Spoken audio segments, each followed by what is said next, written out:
हाँ good evening. अच्छा वो डाउट के लिए तो फोन ऑन करना पड़ेगा ना, क्योंकि डाउट कैसे बताएंगे। चलो स्टार्ट करते हैं। तो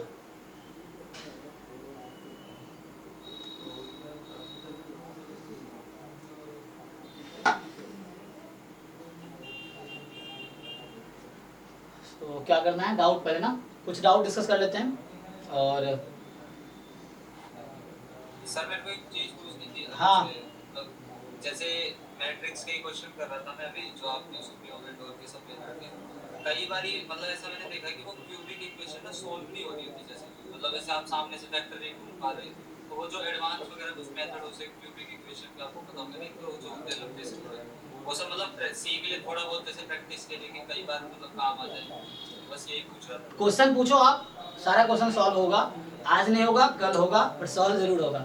ये हाँ क्वेश्चन मतलब पूछो। एक ऐसा है उसको जैम का एक क्वेश्चन है जो मतलब हर बार ना मैं बनाता हूँ कुछ महीने बाद ना, तो हाँ तरीका भूल सा जाता हूँ कि वो वेक्टर कैसे ले लेते। तो हाँ, कुछ तो ऐसा स्पेसिफिक सा आ जाता है ना, वो उसके लिए पहला थोड़ा। क्वेश्चन जो आपसे नहीं हो रहा है वो जरूर पूछो। ये नहीं कि इकट्ठा, मतलब कहने मतलब ये है कि सर एक भी क्वेश्चन नहीं हो रहा है, ऐसा नहीं बोलना है। आपने पहला क्वेश्चन किया नहीं हुआ, पहले वो पूछो, आप वो क्लियर हो गया फिर बाद के सारे हो जाएंगे, ऐसे वाला है। तो पहले आप पहला वो क्वेश्चन पूछो जो आपसे नहीं हुआ है, जो आप कह रहे हो। बताओ क्या है वो क्वेश्चन, ये है। हाँ सर। सर एक वो एडजॉइंट का एक क्वेश्चन है, आई गेस 2022 का क्वेश्चन है, जिसमें वो आइगन वैल्यू पूछता है। मतलब वो ए टू ए इनवर्स का जो मेथड सब लोग बोल रहे थे उससे तो वो बनता है आराम से, पर मैं सोच रहा था कि एडजॉइंट की आइगन वैल्यूज निकाल लेता हूँ। और फिर वो जो रूल होता है ना कि ए अगर हमें एडजॉइंट की आइगन वैल्यूज चाहिए तो हम डिटरमिनेंट ए ओवर ए की आइगन वैल्यूज लिख देते हैं। तो उसमें बस उल्टा था कि ए की चाहिए थी, एडजॉइंट था, पर वो क्यूबिक इक्वेशन सोल्व नहीं हो रही थी। Okay, let me solve first doubt of, I think, Sitaraman, right?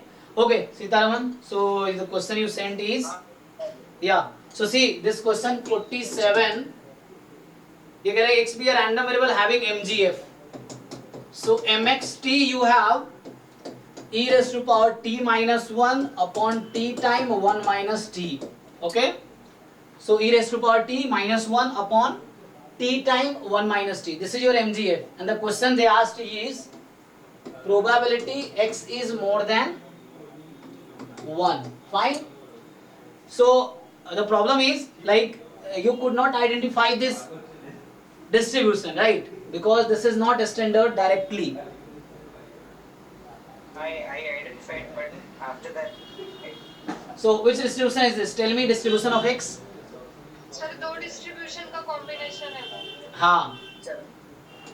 So you have to write it like 1 upon 1 minus t and e raised to power t minus 1 upon t. Now you can identify this and this separately. 1 upon 1 minus beta t, the lambda t, e raised to power t minus 1 upon t. So this is uniform 0 1. So here let me write it like my, या मैं क्या लिखूं, x1 x2 कर देता हूं, mx1t mx2t. So from here what is the distribution of x1 and what is the distribution of x2? x1 exponential 1, that is uniform 0 1 and ठीक. so यहां से क्या होगा, जो x है that is x1 plus x2 वो यहां से मिल रहा है. This is from this equation. So they are telling this as well as and x1 and x2 are independent. Okay, so x1 and x2 are independent.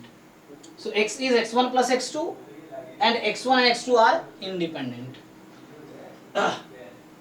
ठीक है. So x1 x is x1 plus x2 and this. So you got this. Now you think,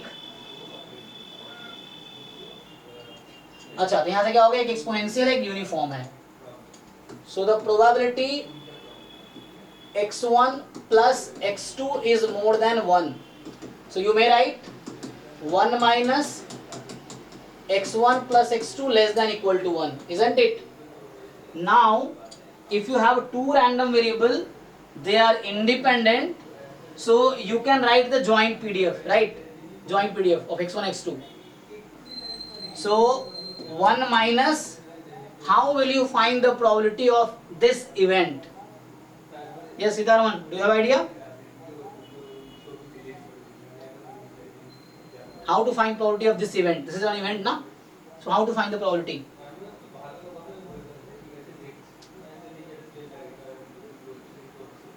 You can tell yes or no. You have idea or not? No, sir. No, sir. Okay. So, okay, first let me write a joint PDF. So these two are independent random variable. These two are independent. So you already know joint PDF is equal to product of marginal PDF, right?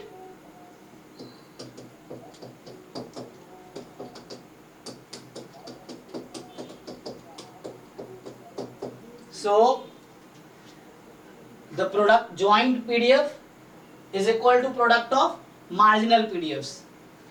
So you already know exponential one e raised to power minus x1, uniform it is just 1. So at the end e raised to power minus x1 when x1 is more than 0 and x2 is between 0 and 1. Fine. So now how to find the probability of this region? So this you have to locate in the sample space. So see, what is a sample space? This is a sample space.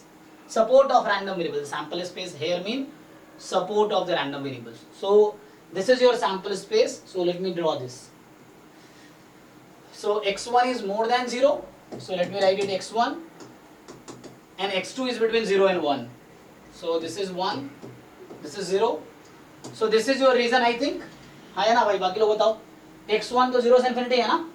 So x1 तो 0 से infinity exponential का support and x2 0 से 1 है, x2 0 से 1 है. तो ठीक, x2 is 0 to 1. Correct है भाई, ये सपोर्ट है पूरा. हमें क्या चाहिए? What do we need? We need, this is your, no, this is your event E. Event is a subset of sample space. So you have to locate this region on the, so if you draw the graph, so here is 1. So this is x1 plus x2 is equal to 1. So now you have to draw the region. So which region? So this is the region. So this is the region. x1 plus x2 is less than equal to 1. Got it? So this was your sample space. This is your event. So how will you find the probability of an event? So since joint is given, तो आप joint e की power minus x1 times, so मुझे क्या लेना सही रहेगा limit? कैसे कैसे लेता हूँ? y पहले, x2 लेते हैं पहले, ठीक है ना? So this reason is x1 plus x2 is equal to 1. So बताओ भाई क्या करूँ? x2 x1 x1 x2, no problem, है ना? कैसे भी ले लो. So but ठीक है. तो आप लोग बताओ क्या सही रहेगा, ये देख के डिसाइड करना है. dx1 dx2 लिखूं या dx2 dx1 लिखूं? dx2 dx2. dx2 dx1. कैसे भी कर लो, मतलब तुम देख लेना किससे इजी इंटीग्रेशन है, वो बस तुम्हें डिसाइड करना पड़ेगा. सो x2 अगर हम लिखेंगे तो पहले मुझे x2 की लिमिट चाहिए. सो x2 इज 0 टू, यहाँ से x2 आ जाएगी 1 माइनस x1, ठीक है? तो ठीक है ना, तो x2 is 0 to 1 minus x1 and x1 is, graph में देख के बताओ. सो अगर ये स्ट्रिप बनाए तो ये कितनी मूव करेगी? यहीं तक ना, कैसे ही बना लो. 0 to 1. Now, so Sitaraman, this is your doubt. So can you solve this integration? Yes, sir. So you try this. So you simplify this integration and then you will get the answer. Now if you have doubt, you ask. Somewhere you doubt. So this is a concept of, the concept I used is m of x1 plus x2t is equal to mx1t into mx2t. When x1 and x2 are independent.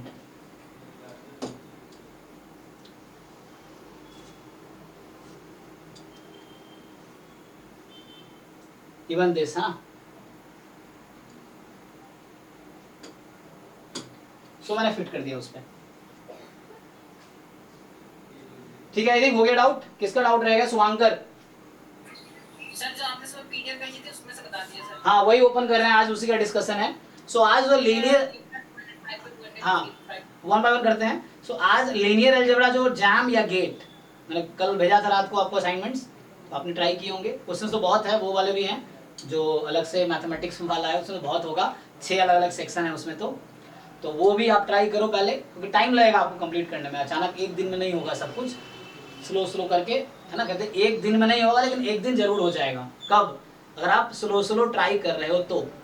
एक दिन में नहीं होगा, लेकिन एक दिन जरूर हो जाएगा अगर आप ट्राई कर रहे हो कंसिस्टेंटली तब। तो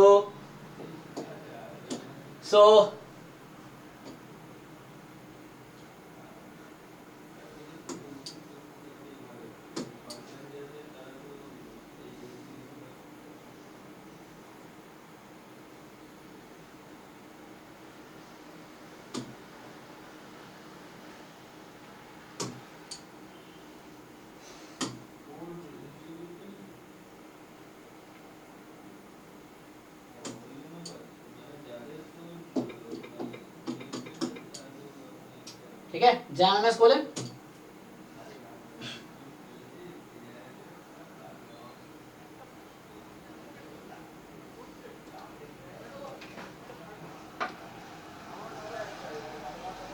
सर क्वेश्चन नंबर 7 बता दीजिए।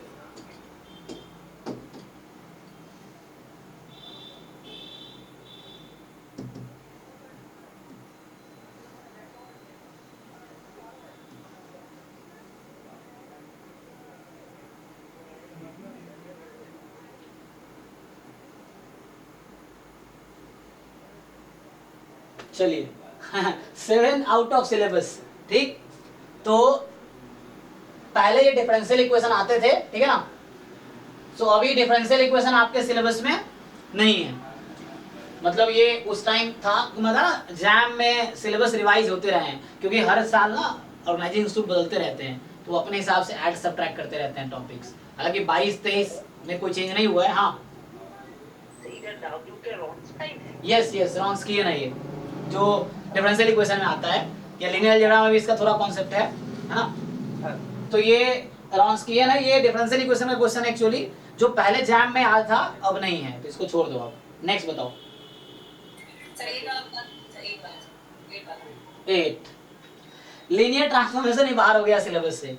तो इस साल समझ ही नहीं आता सर। सर ये बेसिस इसका कैसे निकालना है, स्पैन कैसे निकालना है, डायमेंशन क्या है सर? इसमें आपसे क्या पूछा है? देखो लीनियर ट्रांसफॉर्मेशन आपके सिलेबस में नहीं है। देखो मैं इसमें कहा था, जब क्वेश्चन आप कर रहे हो ना, तो आपके सामने सिलेबस होने चाहिए, क्योंकि सिलेबस रिवाइज होते रहे ना। तो अभी का जो सिलेबस है उसमें आप देखेंगे लीनियर ट्रांसफॉर्मेशन है ही नहीं जैम एमएस में। तो आपको जब आप क्वेश्चन कर रहे हो आपको देखना है कि सिलेबस में है कि नहीं है। जैसे डिफरेंशियल इक्वेशन नहीं है, ये भी सिलेबस में नहीं है। पहले जब था तब आया था, इस साल नहीं है सिलेबस में। तो क्योंकि इस साल ऑर्गेनाइजिंग इंस्टीट्यूट अलग है ना। इस साल कौन करा? मद्रास करा ना? कौन करा? मद्रास, हाँ इस साल।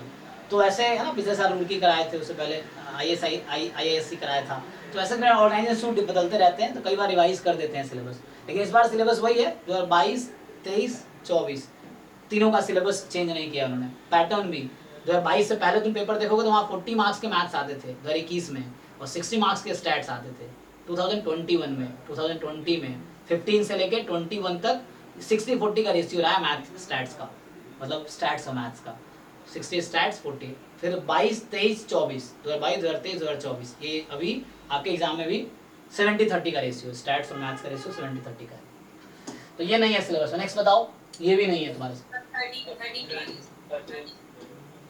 13 ट्राई करते हैं। चलिए हाँ, तो ये मैंने कराए थे आपको कि नल स्पेस क्या है। जैसे मान लो तब होता है क्वेश्चन के थ्रू और क्लियर हो जाएगा आपको, तो मैं फिर से डेफिनेशन बता दूंगा, फिर कैसे करना है वो भी समझ आ जाएगा आपको। चलिए ट्राई करते हैं। तो है ना, तो एक जैसे मान लो आपने एक क्वेश्चन ऐसा कर लिया नल स्पेस का, तो अगली बार आपको कोई भी क्वेश्चन नल स्पेस का आएगा तो आप ट्राई कर पाओगे, है ना। तो इसको ट्राई कर लेते हैं।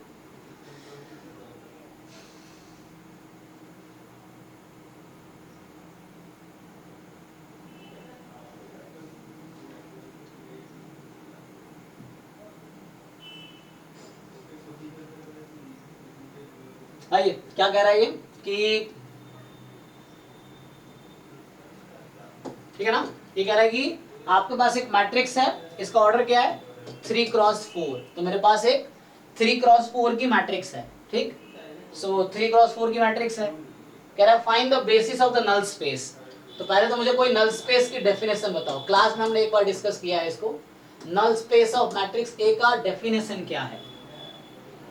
A set A such that A x equal to 0. ए या x? A x equal to 0. नहीं, यहाँ पे क्या कौन और x होता है? एक्स, वो सारे एक्स जिसके लिए ए एक्स 0 हो जाए। इसे आप ले रहे हो, हाँ, वो है ना। उसके ऊपर ट्रांसफॉर्मेशन लगेगा, मतलब मैट्रिक्स हाँ। लगेगा उसके ऊपर। सो ए का ऑर्डर कितना है? ए मेरा है 3x4। सो आपको क्या लगता है एक्स क्या होना चाहिए डिफाइंड रहने के लिए? एक्स का ऑर्डर क्या होगा? ये एक्स मैट्रिक्स बना रहा हूं मैं, ए एक्स लिख रहा हूं मैं। सो what is the dimension of x, मतलब एक्स की ऑर्डर क्या है मैट्रिक्स एक्स की, क्या लिखूं मैं?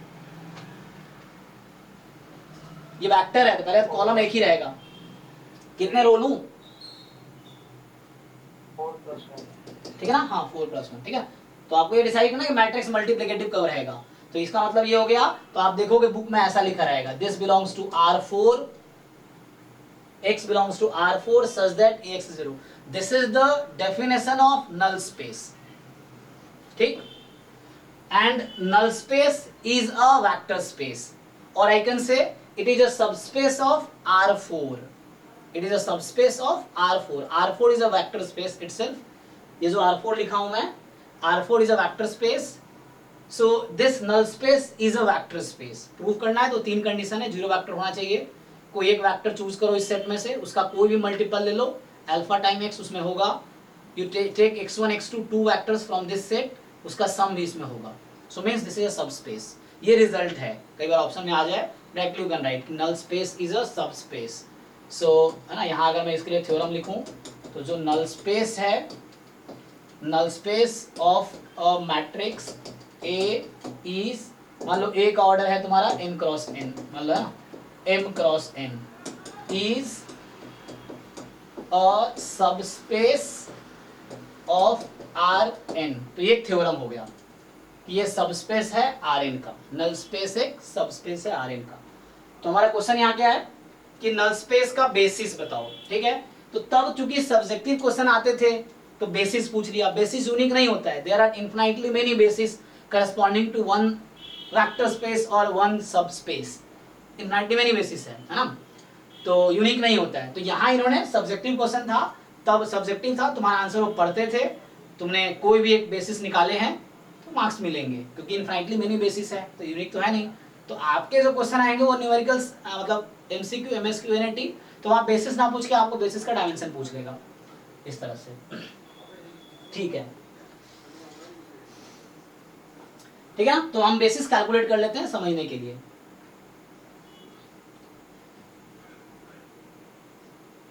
आइए, सो यहां पे क्या है कि देखो, सो 1 2 3 6 2 6 9 18 1 2 6 12 x1 x2 x3 x4 this is equal to 0। अब बताइए आप लोग, तो मैं क्या करूंगा, ये सिस्टम ऑफ इक्वेशन हो गया ना, ax बराबर 0। तो एक सिस्टम ऑफ इक्वेशन को मुझे सॉल्व करना है, एक्चुअली मुझे इसका सॉल्यूशन निकालना है। मुझे इस सिस्टम का ax इज इक्वल टू 0 एक होमोजेनियस सिस्टम ऑफ इक्वेशन हो गई, सो मुझे होमोजेनियस सिस्टम ऑफ इक्वेशन का सॉल्यूशन फाइंड करना है। तो आप लोग जानते हैं ना सॉल्व करना, ये सॉल्व कर लेते हैं। तो इसमें तुम एलिमेंट्री ऑपरेशन लगाते जाओ, सिंप्लीफाई कर लेते हैं। तो इसको कहीं ना कहीं रो रिड्यूस इकोलॉन फॉर्म में लाने की कोशिश करो। तो पहले आप इसको आप अलग से चाहो तो रो रिड्यूस इकोलॉन फॉर्म में कन्वर्ट कर लो, मैं देखो अलग से कर देता हूं। सो तो क्या होगा 1 2 3 6 2 6 9 18 1 2 6 12 फाइन। करो तुम लोग, मेहनत करो थोड़ा इस पे, इसको रो रिड्यूस इकोलॉन फॉर्म में लाओ। क्या करोगे, ये जो 1 है ना इन दोनों को 0 बना देगा, फिर यहाँ 1 बनाओ 6 की जगह, ये 1 उन दोनों को 0 बना देगा, फिर यहाँ 1 बनाओ 6 की जगह वो 0 बना देगा। तो ये कहीं ना कहीं इसको कन्वर्ट करो, या मैं करूँ, तो आप लोग जरा ट्राई करके बताओ इसमें, रिड्यूस इकोलॉन फॉर्म में कन्वर्ट करो इसको, मतलब कोशिश करो इसको अपर ट्रायंगुलर या लोअर ट्रायंगुलर बना लो, मैं ये कह रहा हूँ, बना के बताओ मुझे क्या आएगा।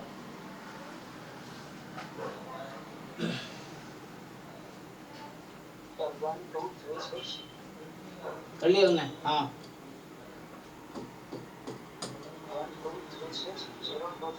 अरे उसको भी 0 बनाओ, इसके नीचे वाले को 0 बनाओ और सिंप्लीफाई करो, और सिंप्लीफाई, तो 3 स्टेप और लगाओ, मैक्सिमम एलिमेंट को 0 बना दो, फिर बताओ क्या आएगा।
सर ऊपर वाली सारी 0 हो जाएंगी, फिर 0206 और 0036। थोड़ा यहाँ भी दिक्कत ये है कि सबके अलग अलग आएंगे, लेकिन प्रॉब्लम नहीं है, सॉल्यूशन कॉमन आएगा।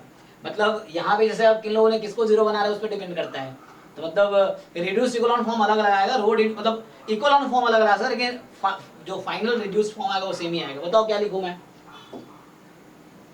चलो मैं कर ही देता हूँ, तुम लोग मैच करना। देखो तो मैं क्या करता हूँ, सेकेंड रो में से फर्स्ट रो का 2 टाइम करके हटा देता हूँ, तो 2 3 और उसमें से घटा दो 6, फिर थर्ड रो को घटा दो ऐसे ही 0 0, मतलब मैं क्या कर रहा हूँ, अच्छा मैं लिख देता हूँ कर क्या रहा हूँ, मैंने apply R2 changes as R2 minus 2 R1 और मैंने लगाया R3 changes as R3 minus R1, ठीक है, ये ऑपरेशन लगाया। इसको हम इक्विवेलेंट मैट्रिसेस बोलते हैं, जो लिख रहा हूँ ना कि this matrix is equivalent to this, not, क्या मैं गलती उसमें बोला था, एक वर्ड लिख दिया था ना क्या, सिमिलर नहीं, ये सिमिलर नहीं होगा, they are equivalent, similar matrices are different, equivalent matrices are different. तो अभी जो मैं ऑपरेशन लगा रहा हूँ these are called equivalent matrices। अगर कोई वर्ड आएगा what is equivalent matrix, so matrix obtained by applying elementary operation of this type, वो जो elementary operation 3 होते हैं ना, वो अप्लाई करके जो नया मैट्रिक्स बनेगा, so that are equivalent matrices। और सिमिलर मैट्रिक्स क्या था कि A is similar to B if and only if there exists a non singular matrix P such that P inverse AP is equal to B, तब बोलेंगे A and B are similar, ये equivalent matrices हैं। Okay so simplify कर लो और इसको, तो यहाँ पे क्या आ गया, मैं क्या कर रहा हूँ, थर्ड रो में फर्स्ट रो हटा रहा हूँ, सो यहाँ 6 आ गया। अब देखो थोड़ा सा और मेहनत करो, तो मेहनत ये करना है कि फर्स्ट रो में से अब सेकेंड रो को घटा दो, तो 1 0 0 0 और सेकेंड रो में थर्ड रो घटा दो, तो 0 2 0 0 0 0 3 6। चेक कर लो, कहीं डाउट हो तो बताना मुझे। तो मैं सीधा अब यहाँ पे आ जाता हूँ, तो जो सिमिलर मैट्रिक्स आएगा, क्योंकि यहाँ 0 है ना राइट में, तो वो ऑपरेशन राइट में लगाओ, कोई प्रॉब्लम नहीं है। तो x1 x2 x3 x4, हो सकता है तुम्हारे पास कोई और टेक्निक हो, वो भी सही होगा, ठीक है, क्योंकि ये मेरा टेक्निक मैं कह रहा हूँ, हर इंसान का अलग अलग अप्रोच होता है, तो डिपेंड करता है सीखा कैसे है, तो हो सकता है तुम्हारे पास बेटर अप्रोच हो, नो प्रॉब्लम, आप उससे सॉल्व करो। तो इस तरीके से है, ठीक है। तो यहाँ से क्या आएगा कि 1 0 0 0 0 2 0 0 0 0 3 6। अब इससे देखो इक्वेशन क्या बन के आएगी, तो पहली इक्वेशन आई x1 इज इक्वल टू 0, दूसरी इक्वेशन आई 2x2 इज 0, तीसरी इक्वेशन आएगी, तो चेक कर लेना कैलकुलेशन। सो यहाँ मैंने क्या यूज किया, यहाँ मैंने R2 को चेंज किया है R2 माइनस R1, R3 को चेंज किया R3 माइनस R2, नहीं R1 को चेंज किया है R1 को चेंज किया है R1 माइनस R2, ठीक है ना, ये नहीं किया, R3 को चेंज किया। सो चलिए तो देखिए क्या बना, 3x3 plus 6x4 is equal to 0। तो x1 x2 0 ही आ गया यहाँ से, x1 इज 0, x2 इज 0 और यहाँ से x3 is equal to minus कितना आ जाएगा भाई, x3 इज इक्वल टू बोलो -2x4। अब याद करो क्या लिखा था मैं, null space is set of x such that ax is 0। तो अब आ जाओ यहाँ पे, तो मैंने ये लिखा था, अब मैं आता हूँ नल स्पेस पे। सो नल स्पेस ऑफ A, सो मुझे x1 x2 x3 x4 लिखना है। तो x1 तो मेरा आ गया 0, x2 आ गया 0, यही मेरा x है ना, ax बराबर 0 किया मैंने, x यही है। तो set of x such that ax is 0, so ax2 0, x3 की वैल्यू डिपेंड करे x4 पे। तो चलो अभी -2x4 x4, जहां x4 belongs to real number. अब बताओ इसमें कितने अननोन क्वांटिटी है, कितने फ्री वेरिएबल है यहाँ पे, 1। So that is dimension. तो पूछता डायमेंशन क्या है नल स्पेस का, 1। आपसे पूछा क्या है, नल स्पेस क्या है, यही आंसर है, दिस इज नल स्पेस। किसी को डाउट है, देख लो।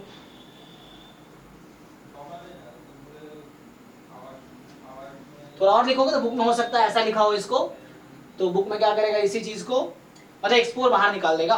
तो 0 0 -2 1 x4 बाहर रहेगा, है ना। तो ये आंसर है, 1 फ्री वेरिएबल तो डायमेंशन 1, तो इसकी डायमेंशन 1 है क्योंकि एक ही लिनियरली इंडिपेंडेंट वेक्टर इस सेट में है। भाई शुभांकर क्लियर है? Yes sir. ठीक है। Yes sir. तो आपसे एग्जाम में डायमेंशन पूछेगा, क्योंकि आपसे ये नहीं पूछेगा नल स्पेस निकाल के दिखाओ, क्योंकि हमारा ऑब्जेक्टिव एग्जाम है। अब ये सब्जेक्टिव वाला क्वेश्चन था जब सब्जेक्टिव आता था जैम में, तो अभी आपसे पूछेगा डायमेंशन, डायमेंशन इसका 1 है। ओके, अच्छा इसी को नलिटी बोलते हैं। इसी क्वेश्चन में थोड़ा सा आपसे मैं आगे पूछ लूं अगर, तो हमने यहाँ पे क्या निकाला, तो इसको मैं, अच्छा sorry, dimension of null space का नाम क्या है, नलिटी ना। तो मैंने यहाँ नलिटी निकाला एक्चुअली, है ना। सो जैसे देखो मैंने यहाँ पे मैट्रिक्स की नलिटी फाइंड की है, nullity of A is equal to 1। So what is rank of this matrix, rank A कितना आएगा नलिटी को यूज करके बताओ, नल स्पेस को यूज करके, नलिटी को यूज करके बताओ, है ना। तो आपने पढ़ा था रैंक मैट्रिक्स प्लस नलिटी बराबर डायमेंशन। डायमेंशन मैट्रिक्स मतलब कॉलम्स, 4 कॉलम है ना, तो 3 आ जाएगा, ठीक है ना। तो मैट्रिक्स के डायमेंशन का मतलब कॉलम्स, तो रैंक प्लस नलिटी बराबर डायमेंशन, तो रैंक 3 होगा। अब चेक कर सकते हैं, अलग से भी आप वेरीफाई कर सकते हो, इसका रैंक 3 आएगा। वो यहाँ से दिख भी रहा है ना, वैसे दिख रहा है, मैं वेरीफाई करने के लिए पूछा। सो अच्छा, तो मैं यहाँ से भी बता सकता था, ये इतना करने की जरूरत भी नहीं थी। ओ एक मिनट, तो एक शॉर्ट अप्रोच यही तो था, मतलब ये करने की जरूरत थी क्या, क्योंकि नल स्पेस निकालना था इसलिए मैंने निकाला। अगर मुझे सिर्फ नलिटी चाहिए होता तो ये सब करने की जरूरत नहीं थी, क्योंकि नल स्पेस चाहिए तो मुझे ये करना पड़ा। अदरवाइज यहाँ से आपको रैंक दिख गया 3 है, और रैंक प्लस नलिटी बराबर कॉलम 4, तो नल स्पेस 1 आ जाएगी, बिकॉज रैंक यहाँ से मुझे 3 दिख रही है। सो रैंक 3 है, तो नल, अगर डायमेंशन ऑफ नल स्पेस पूछेगा दैट इज 1, तो यहीं से आ जाएगा। तो इसकी जरूरत नहीं है, ये स्पेस निकाला क्योंकि स्पेस पूछा था। Okay next 29। ओके, तो हाँ 16, अच्छा ठीक है, 16 पे 29 ना। चलो 16, P बराबर x into x transpose upon x transpose x, B and हाँ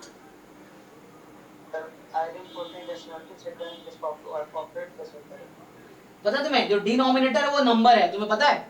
जैसे अगर मैं तुमसे पूछूं, एक बार ध्यान दो, कि मैट्रिक्स का डिवीजन थोड़ी होता है, देखो ध्यान से। तो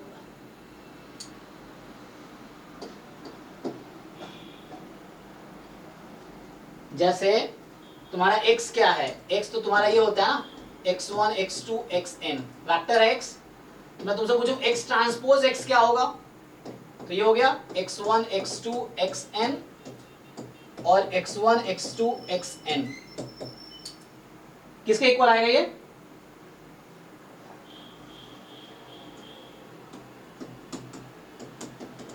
ठीक है, so this is a number, मैं बोलना चाह रहा हूँ दिस इज अ नंबर, ये कोई नंबर है, मैट्रिक्स नहीं है, क्योंकि मैट्रिक्स डिवीजन तो होता ही नहीं ना, तो मतलब ये तो बस ये समझ आया तुम्हें यहाँ से कि ये जो, अच्छा क्वेश्चन नहीं बोला है, तो x ट्रांसपोज x तुम्हारा एक नंबर है, कोई प्रॉब्लम नहीं है। तुम कह रहे हो कैसे करेंगे, p इंटू पी ट्रांसपोज निकाल लो, निकाल सकते हो, नहीं तो तुम्हें इतना क्यों मेहनत करना है। हाँ, तुम्हें इसमें इतना मेहनत करने की जरूरत है, तुम ये सोचो p तुम्हें दे दिया, okay, n cross n matrix है, क्योंकि न्यूमरेटर का रैंक n इंटू n है ना, मैं अभी कर ही रहा था, देखो यहाँ पे, सो हमें अभी x ट्रांसपोज x निकाला मैंने, अगर मैं x ट्रांसपोज निकालता हूँ तो ये क्या आएगा बताओ, x ट्रांसपोज, तो x तो तुम्हारा ये है x1 से लेके xn तक, और x ट्रांसपोज क्या है x1 x2 xn तक, तो ये तो n क्रॉस n की मैट्रिक्स आएगी ना, आपको दिख भी रहा होगा। सो इस तरीके से, तो यहाँ पे जैसे है x1 स्क्वायर है ना, यहाँ x2 स्क्वायर होगा, तो डायगोनल पे तो ऐसा रहेगा, और यहाँ x1 x2, ठीक है, इस तरीके से चलता रहेगा।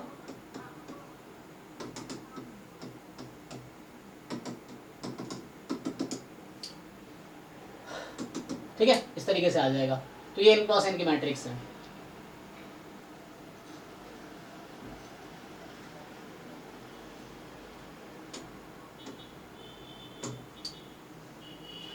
तो x एक नॉन जीरो कॉलम वेक्टर है, तो देखो ये कहना चाह रहा है x कोई भी नॉन जीरो कॉलम वेक्टर लो, तो एग्जाम में जनरल प्रूफ करने से बचो, मतलब टाइम बचेगा, मतलब ये है।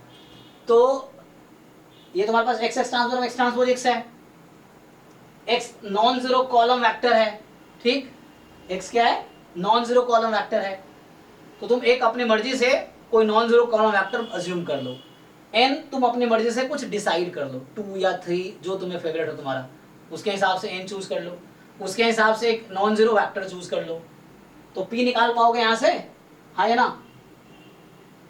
हाँ, ये सर। और एक थ्योरम है इसमें, आई थिंक d ट्रू होगा, ये रिजल्ट मुझे याद आ गया, तो ये आई थिंक इसमें रैंक ऑफ p इज 1, क्या आंसर है इसका, है ना, यही है, d होगा आई थिंक। तो तुम एक एग्जाम्पल बनाओ, और एग्जाम्पल से बाकी 3 आउट हो जाएगा, समझ रहे हो ना, नहीं होगा तो नया एग्जाम्पल बनाओ, तो एंट्रेंस अप्रोच बता रहा हूँ मैं, सब्जेक्टिव होगा तो फिर तो वो करना पड़ा तुम्हें। एंट्रेंस में क्या करना है, तुम अपने तरीके से एक फेवरेट अपना x चूज कर लो, मान लो मैंने x0 ले लिया, 10 ले लिया, और बाकी काम करो, यहाँ से p निकालो, p क्या था, x transpose upon x transpose x, निकाल लोगे, ये 2 क्रॉस 2 की मैट्रिक्स आएगी। अब एक p यहाँ मिला, अब इस p के लिए मैं ऑप्शंस चेक कर लूंगा, तो 1-2 तो आउट हो ही जाएगा इस एग्जांपल से, नहीं आउट हो तो नया बना लो, एक नया x ले लो, 1 1 1 ले लो, मान लो अपनी मर्जी से, इसके लिए तुम p निकाल लो, तो ये तुम्हारा 3 क्रॉस 3 का मैट्रिक्स हो जाएगा। तो जो इससे एग्जाम्पल ऑप्शन को डिस्कार्ड करेगा, एग्जाम्पल फॉल्स करेगा, ऑप्शन को ट्रू नहीं करेगा, ठीक है ना, तो दूसरा एग्जाम्पल ले लो, वो कुछ को आउट कर देगा, तो एंड में एक ही बचेगा। और ये रैंक 1 ही आ रही है। हाँ, ये थ्योरम है, तो रैंक 1 ही होगी, मैं लिख देता हूँ ऐसे। सो ये रिजल्ट है, मतलब कई बार है ना पढ़ाते हुए इतना, क्योंकि अलग लिनियर यहाँ पे मैंने फास्ट पढ़ाए हैं, बहुत जल्दी में खत्म कर दिया समाउ, क्योंकि मेरा दिमाग में था एक से पहले हटाना है, खत्म करना है, इसलिए मैंने कर दिया, लेकिन अगले बैच में मैं बहुत स्लो पढ़ाऊंगा।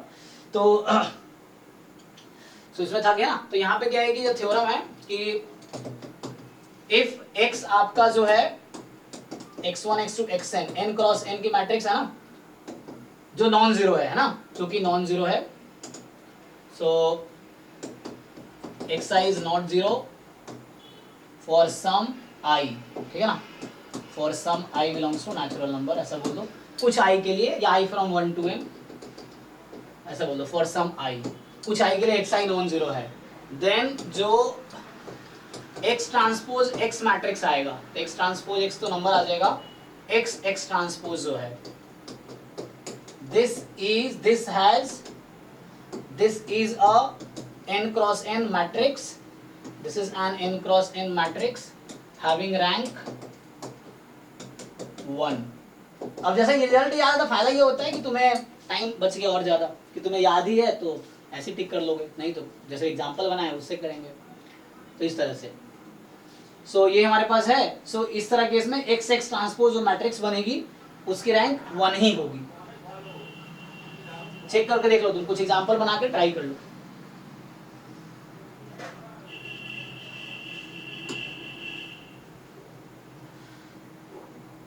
नेक्स्ट, और रैंक लाने के लिए आपको मैथ पोर्शन भी स्ट्रॉन्ग करना पड़ेगा, चाहे आप गेट के स्टूडेंट हो, जैम के स्टूडेंट हो, क्योंकि वो आंसर सीट में ये नहीं देखा जाता कि आपने स्टैट्स में कितना आ गया 30 मार्क खानो आप, आपको ये देखा जा रहा है टोटल में कितने मार्क्स ला रहे हो जी। 19 से 19। हाँ 19,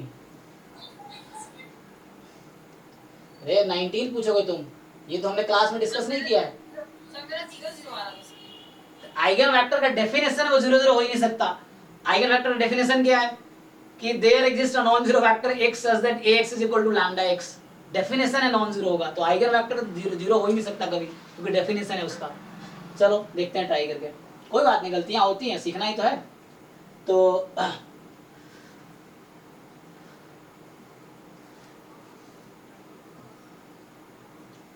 तुम एक काम काहे नहीं करते, कई सारे अप्रोच इस क्वेश्चन के हैं।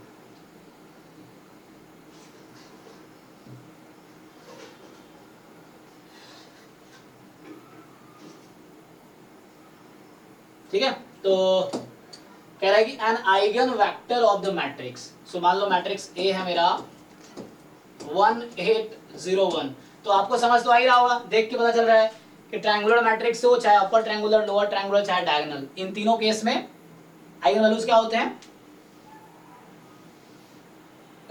Diagonal elements. ये फिर से थ्योरम है कि in case of upper triangular, lower triangular और diagonal matrix the eigen values are always diagonal elements.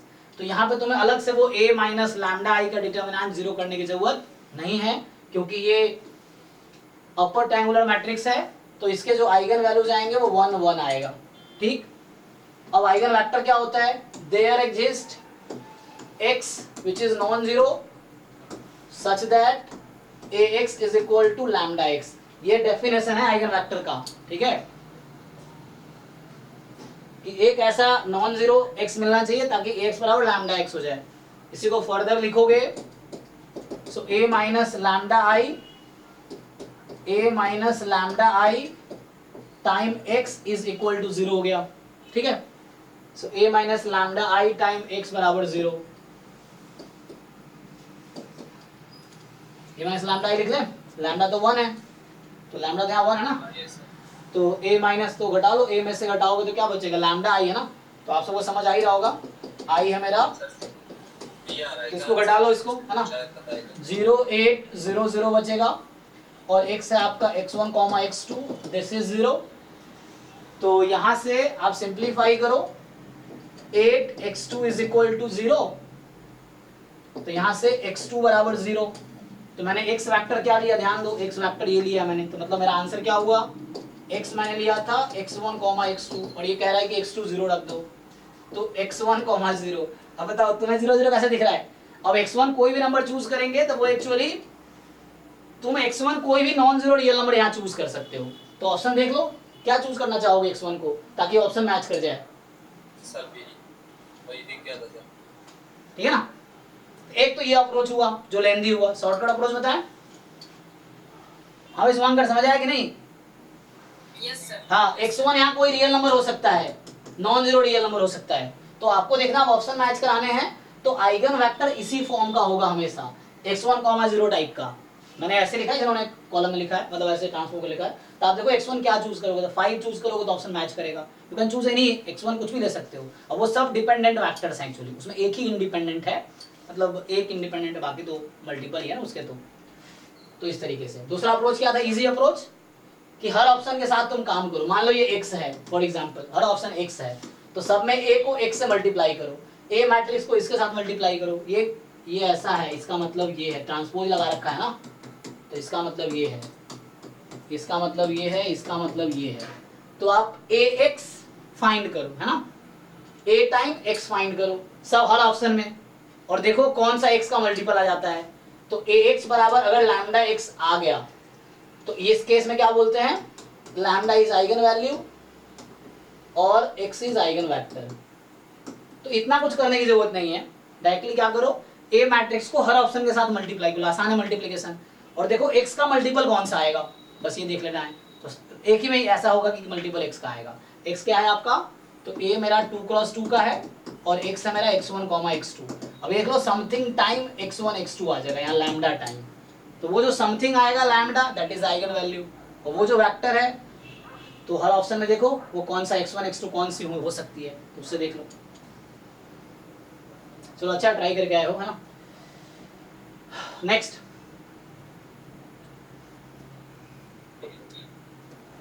हाँ, तो 20 हो गया, 23 था ना उनका, सुमित का आई थिंक।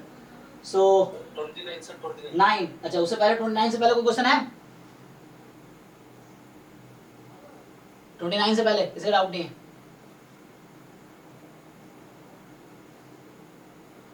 ओके ये फिर से लीनियर ट्रांसफॉर्मेशन का है, तो आप इसको छोड़ दो, अभी सिलेबस में नहीं है। सिलेबस में नहीं है ना सर। हाँ अभी जो कि मैं जैम के रेस्पेक्ट में बोल रहा हूँ, जो भी चीजें बोल रहा हूँ जैम के रेस्पेक्ट में बोल रहा हूँ, गेट का अलग से अभी प्लान करेंगे, है ना। नहीं सर, एक चीज बोल रहा था इसमें जी जो ये तो जैम का ना, जैसे गेट में आता है में हाँ इसे हम कर ये में R3 टू R3 Yes, ठीक है। R3 टू R3 दिया सर हमने इसमें। हाँ कभी कभी सर उसमें चेंज हो जाता है ना, मतलब R2 टू R3 दिया जाता है। क्या बोल रहा है, in the matrix of the linear transformation R3 to Tx बराबर x with respect to basis. मेरे कहने का मतलब सर जो रियल है ना वो चेंज की जाती है, मतलब 2 to 3 लिया जाता है या 3 to 2 लिया जाता है, उसमें मेथोडोलॉजी डिफरेंट की जाती है सर। जैसे ये 3 to 3 है, मतलब जितना वहाँ पे हमें जहाँ से जाना है रियल के लिए, रियल टू रियल हमें 3 दी हुई है। 3 क्रॉस 3 मैं इसको सॉल्व कर देता हूँ, देखो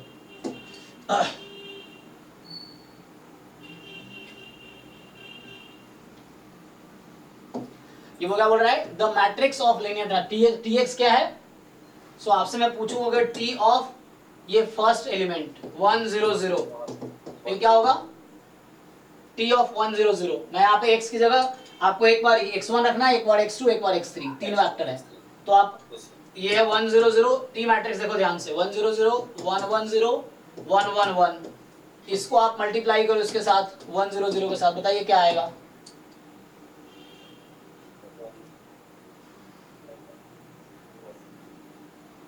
सर 1 1 1 आ रही सर। ठीक है 1 1 1 आ गई, फिर उसके बाद ऐसे ही T आप दूसरा निकालो 1 1 0 निकालो, सेम तरीके से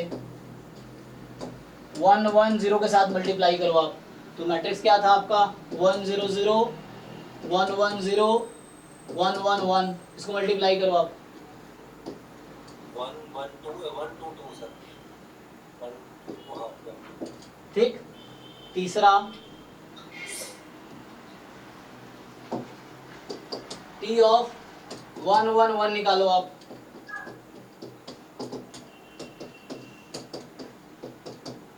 इसको आप मल्टीप्लाई करो 1 1 1 के साथ, बताइए क्या आएगा।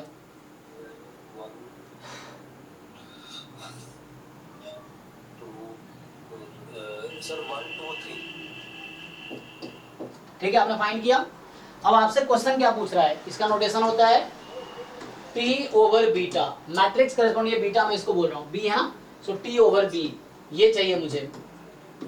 सो अब आपको क्या करना है, इसको इन तीनों के लीनियर कॉम्बिनेशन में लिखना है। अब you have to write this as a linear combination of this, तो क्या लिख सकते हैं आप।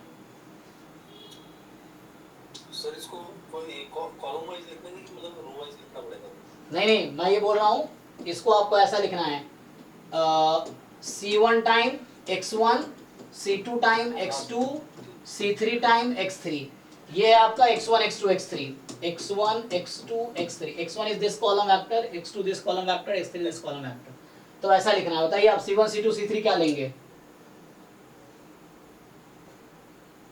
सर 1 1 1 ही आएगा। नहीं नहीं ऐसे कैसे आ जाएगा, ध्यान दो। अब उतना कैलकुलेशन नहीं करना, देखो ये 1 1 1 ये तीसरे वाले के इक्वल है ना, तो आप C1 को 0 रखो, C2 को 0 रखो, C3 को 1 रखो, इक्वल होगा कि नहीं चेक करो। C1 को 0, C2 को 0, C3 को 1 रखो आप, आएगा सर C1 कितना मतलब 0, C1 is equal to 0, C2 is equal to 0, C3 is equal to 1, हाँ सर आ गया। तो ये इक्वल आ जाएगा। तो 0 0 1 कोएफिशिएंट को यहाँ लिखते हैं हम लोग, जो वेक्टर के कोएफिशिएंट है ना C1 C2 C3 यहाँ लिखना है, सेम चीज इसके साथ करो। हाँ भाई जो बेसिस होता है उसको रो वाइज लिखता है और जो और क्या बोलते हैं जो उसका जो कोएफिशिएंट है वो कॉलम वाइज, हाँ ये कोएफिशिएंट जो है कॉलम वाइज आएगा।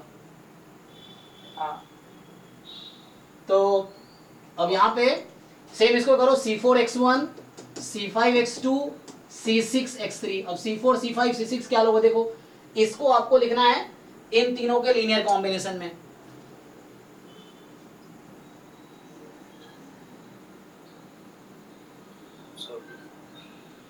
आराम से ट्राई करो आप। 0 1 आएगा सर इसमें 0 1 हाँ वैसा नहीं होगा।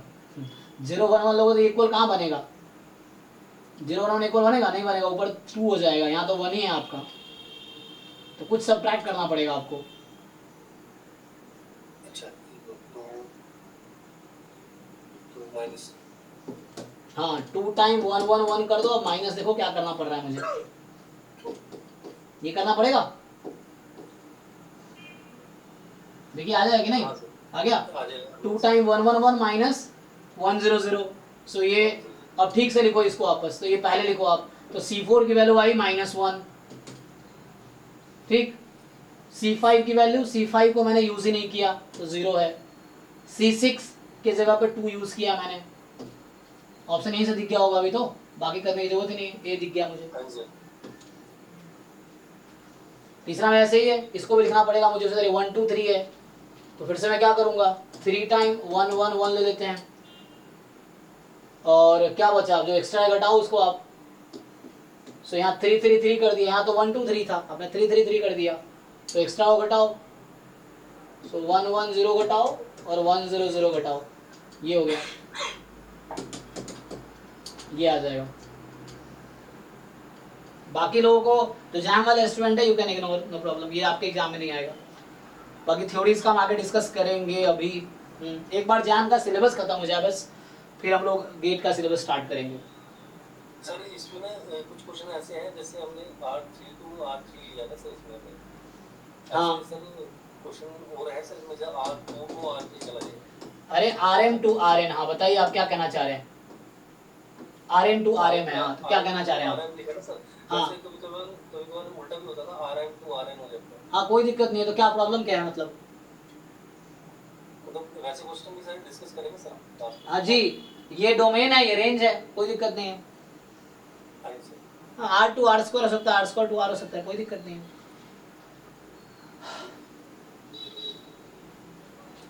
ये आपको समझ आए 3x3 क्यों बना है मैट्रिक्स। अगर T Rn to Rm है ना, तो जो T बीटा बनता उसका ऑर्डर क्या आता भाई, बेसिस के रेस्पेक्ट में, है ना। तो ये जो आप क्वेश्चन पूछ रहे हो उसका आंसर बता देता हूँ। जो बाद वाला डायमेंशन है वो पहले आया था, तो ये मैट्रिक्स M क्रॉस N बनाएगा वो। कई लोग गलती से क्या करते हैं N क्रॉस M बोल देते हैं, M क्रॉस N बनाएगा वो, ठीक है ना। तो M क्रॉस N की मैट्रिक्स बनाएगा वो। यहाँ 3x3 इसीलिए क्योंकि R3 to R3 था, हाँ उस तरीके से। तो ऐसे कराएंगे आगे हम। जैम का सिलेबस इस महीने कंप्लीट हो जाएगा, गेट का सिलेबस आराम से चलता रहेगा आपको। तो जैम गेट वाले बच्चों को जैम वाला चीजें सारी करनी है आपको, जो जैम वाली चीजें वो सब करना है आपको, और फोकस मेनली इसी पे करना है, इतने से ही आपके अच्छे रैंक आ जाएंगे।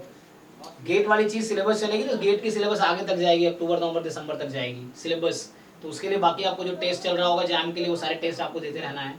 तो जैम के लिए जो भी हो रहा है वो सब आपको करना ही है। गेट एक्स्ट्रा है, गेट वाली जो एक्स्ट्रा चीजें वो एक्स्ट्रा होंगी, लेकिन जैम वाली सारी चीजें गेट वालों को करना ही है। सर जी 46 सर, 46 बता दीजिए सर, 46।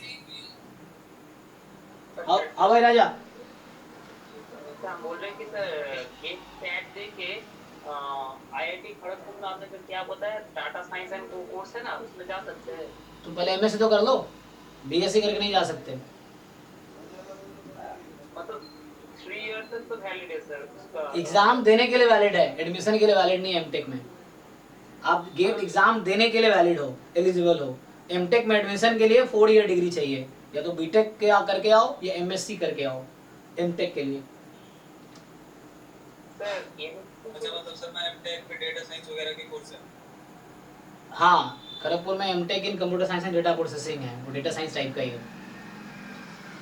सर सपोज सर मतलब 3 का वैलिड है, मतलब एमएससी कर लिया, जो बीएससी में उसने क्वालिफाई किया, तब एमएससी के बाद डायरेक्ट उसका एडमिशन होगा तो? जी, गेट का वैलिडिटी 3 साल की है, तो तुम इस साल के गेट स्कोर 2025 में भी यूज़ कर सकते हो, 26 में भी यूज़ कर सकते हो, मतलब 24 में यूज़ कर सकते हो, 25 में, 26 में, अगली 3 साल तक यूज़ कर सकते हो, 3 टाइम यूज़ कर सकते हो तुम। नेट के स्कोर 2 बार, जेआरएफ का स्कोर आई थिंक 2 साल तक वैलिड है, तो वहाँ 6-6 महीने में पीएचडी के एंट्रेंस होते हैं हर जगह, तो आप 4 बार यूज़ कर पाओगे 2 साल में, 5 बार। हाँ, कौन सा नेक्स्ट क्वेश्चन था? 36 सर 46 था, 46। अरे रुको पहले 1 by 1, 36 के बाद 36 से पहले है तो बताओ, ठीक है। सो इसमें ट्रांसलेशन क्या है? हाँ, डिफाइन किया है ट्रांसलेशन को, ये है ट्रांसलेशन, उसने अलग कुछ नहीं लिखा, जो लिखा वो डिफाइन किया है। ट्रांसलेशन का डेफिनेशन यही क्वेश्चन में ही लिखा हुआ है।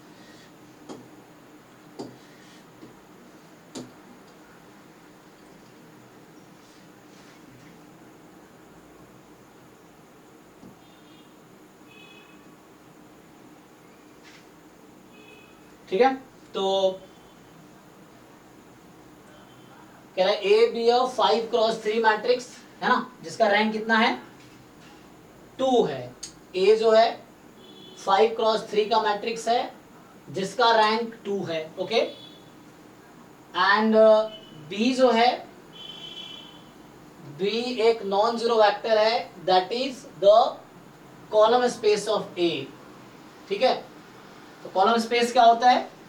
Set of all linear combination of columns, span of column. Span क्या था? Set of all linear. जब कॉलम स्पेस वर्ड यूज कर रहा है तो कॉलम स्पेस की डेफिनेशन है, मैं अभी बोल दे रहा हूँ अगर पहले से क्लियर नहीं आपको, तो कॉलम स्पेस मतलब set of all linear combination of columns of matrix, ठीक है ना। सो इन कॉलम्स है तो उसके लीनियर कॉम्बिनेशन का set, span of columns, that is called column space. तो एस जो हमारे पास है, S is a collection of vectors x in R³ such that Ax is equal to B। जो भी S सेट का एलिमेंट होगा वो Ax is equal to B को सेटिस्फाई कर रहा होगा, ठीक। डिफाइन द ट्रांसलेशन, देखो डिफाइन किया है, ऐसे नहीं बोल रहे, डिफाइन कर रखा है। सो define the translation of a subspace V of R³। तो V कोई R³ का सबस्पेस है और उसका ट्रांसलेशन किया जा रहा है बाई एक्स नॉट। तो ट्रांसलेशन का मतलब ये है कि उस वेक्टर स्पेस के हर एलिमेंट में एक्स नॉट ऐड कर दिया, एक्चुअली ये है ना, एक्स नॉट प्लस वी, जहां पे v बिलोंग्स टू v, इस तरीके से। मतलब क्या है, मैं एग्जांपल देना ही चाहता हूं, मान लो अगर कहां पे 1 2 3 है, तुम 2 से ट्रांसलेशन करो तो इसका क्या मतलब होगा?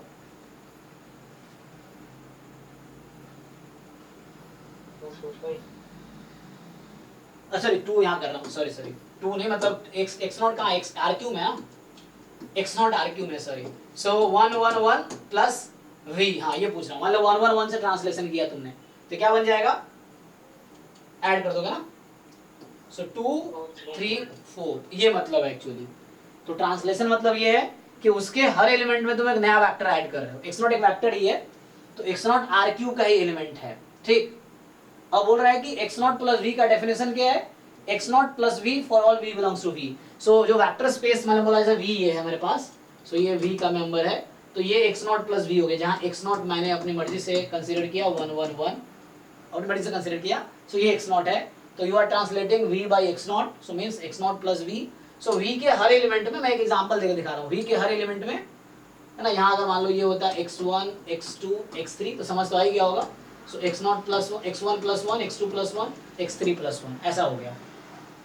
सो देन S जो है वो नॉन एम्प्टी सेट है, S में एक ही एलिमेंट है, S ट्रांसलेशन है of 1 dimensional subspace, S is translation of 2 dimensional subspace. So S के बारे में बात कर रहा था। अब तुम्हें ये ढूंढना है, देखो यहाँ कहना ये चाह रहा है कि x नॉट प्लस v जो है, x नॉट प्लस v, ये जो एलिमेंट्स हैं ये S में कब बिलोंग करेगी बताओ? जब x naught plus v1 plus x naught plus v2, अरे दोनों का सम इसमें होगा। एक मिनट तुम पहले ये कॉन्सेप्ट क्लियर करो। मैं अगर बोलूं कि कोई वेक्टर वी एस में है, कब?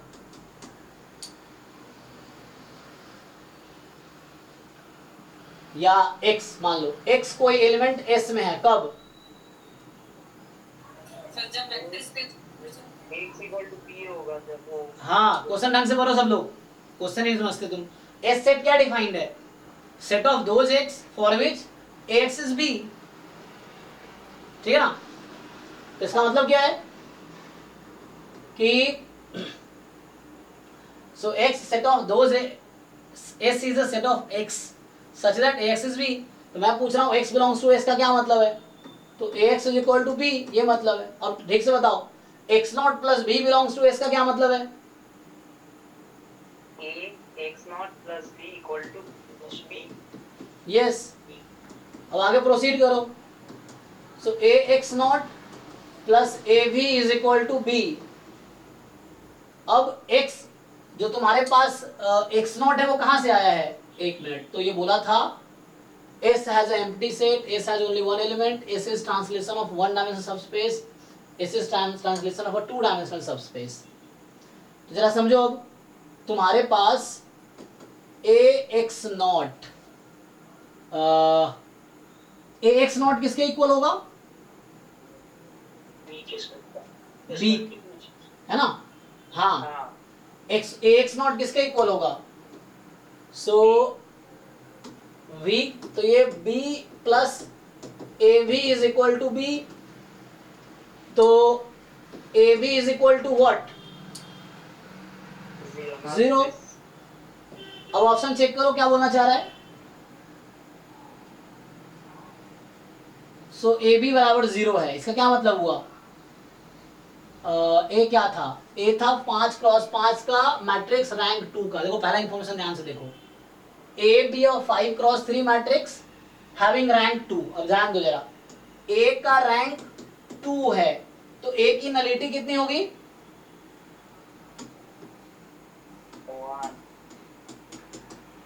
सो nullity of A is equal to 1 because, और ये क्या है? What is this?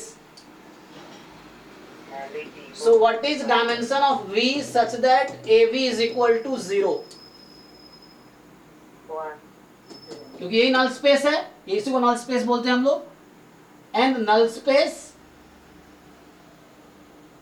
ठीक है ना, जो नल स्पेस है एक्चुअली वो आपका, उसका डायमेंशन इज 1, तो इसका डायमेंशन 1 होगा। तो v जो भी होगा 1 डायमेंशनल सबस्पेस होगा। तो क्या ट्रांसलेशन हुआ इसका कि x naught plus S belong करेगा कब? जब ये ऐसा होगा।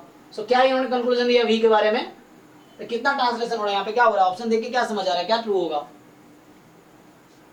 एक तो है इस वन डायमेंशनल, वो जो आपने बोला वो होगा। सी ऑप्शन सही है इसमें। हाँ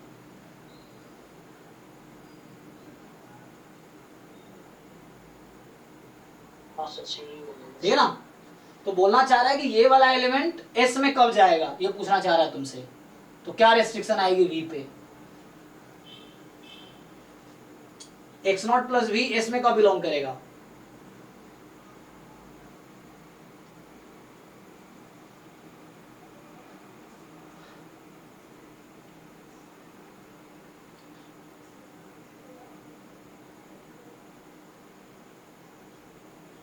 ठीक है, नेक्स्ट।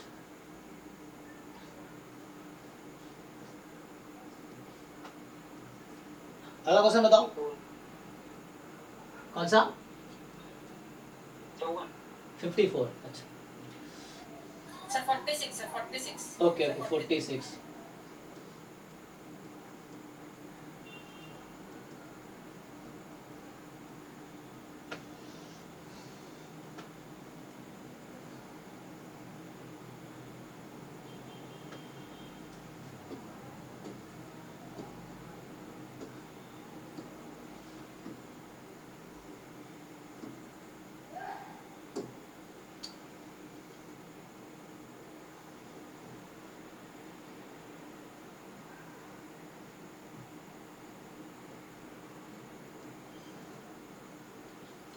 क्या बोल रहा है ये? क्यू ए बी जो है ना, Q comma A comma B be matrices of order n cross m with real entries. इस तरह से Q जो है ऑर्थोगोनल है और A इन्वर्टिबल है.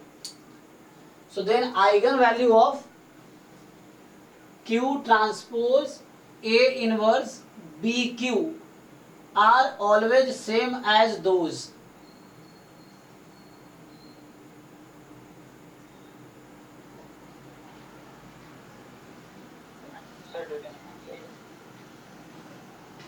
सो अगर तुम डिटर्मिनेंट लगा देते हो Q inverse A, Q transpose A inverse BQ, तो एक्चुअली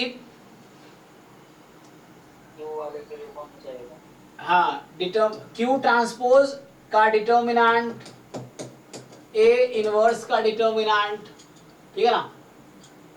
अच्छा इससे तुम चेक कर लो, मान लो वैसा है तो रैंक तो उस पर डिपेंड करेगा, तो डिस्कार्ड कर सकते हैं ऑप्शन को, बाकी को ऐसे रखें. A इनवर्स B को, A इनवर्स B को भी ऐसे रखते हैं, हैं? तो डिटरमिनेंट ऑफ बी हो जाएगा, determinant of Q by determinant of B जाएगा, तो फाइनल बनेगा determinant of B by determinant of A. ये ऑप्शन कोई प्रॉब्लम नहीं है.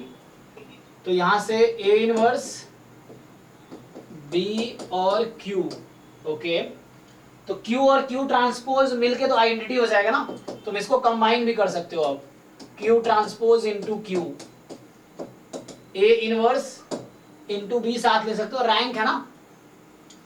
अच्छा AB का मतलब एक थ्योरम होता है trace of AB is equal to trace of BA, हाँ ये थ्योरम है. Trace of A into B is equal to trace of B into A, ये होता है अगर AB BA डिफाइंड है तो लेकिन रैंक का जरूरी नहीं है, तो देखते हैं. लेकिन डिटरमिनेंट है, कोई दिक्कत नहीं है यहाँ पे. सो एटलीस्ट ये समझ आ गया किसका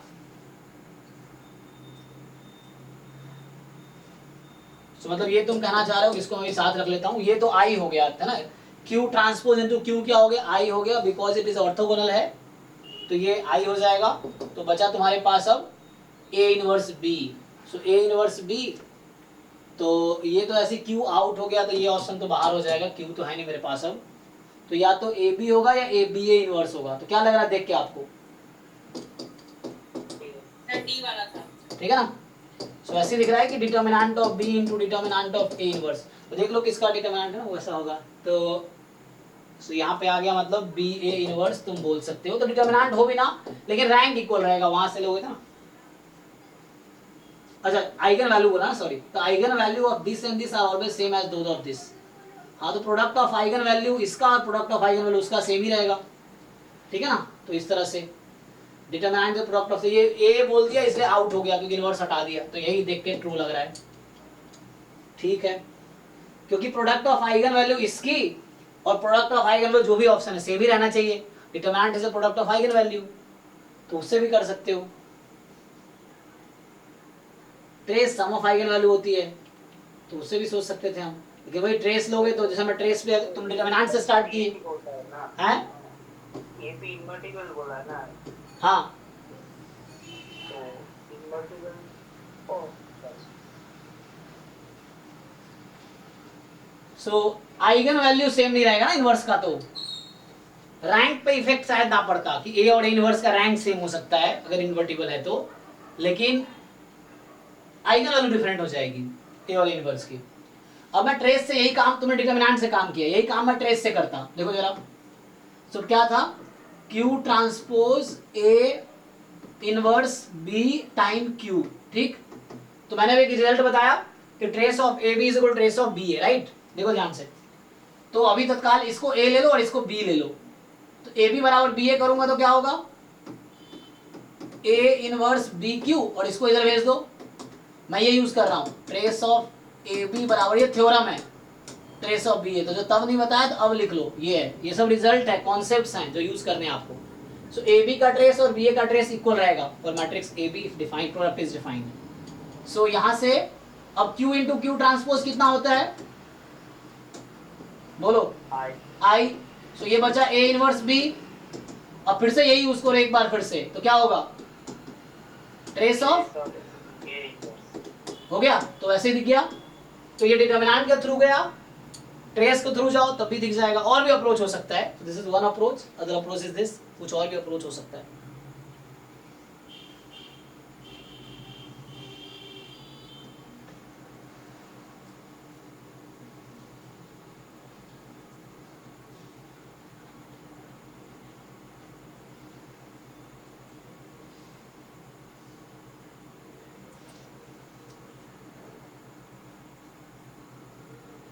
आगे बढ़े, नेक्स्ट क्वेश्चन 51 वाला देखो सर, 51 51, ओके गुड। सो 51 ये कह रहा है कि एम बी है 3x3 नॉन जीरो, है ना, skew symmetrical real matrices. Okay item वाला भी एक आएगा ना सर, कोई भी ले सकता है। ठीक है, ट्राई करते हैं।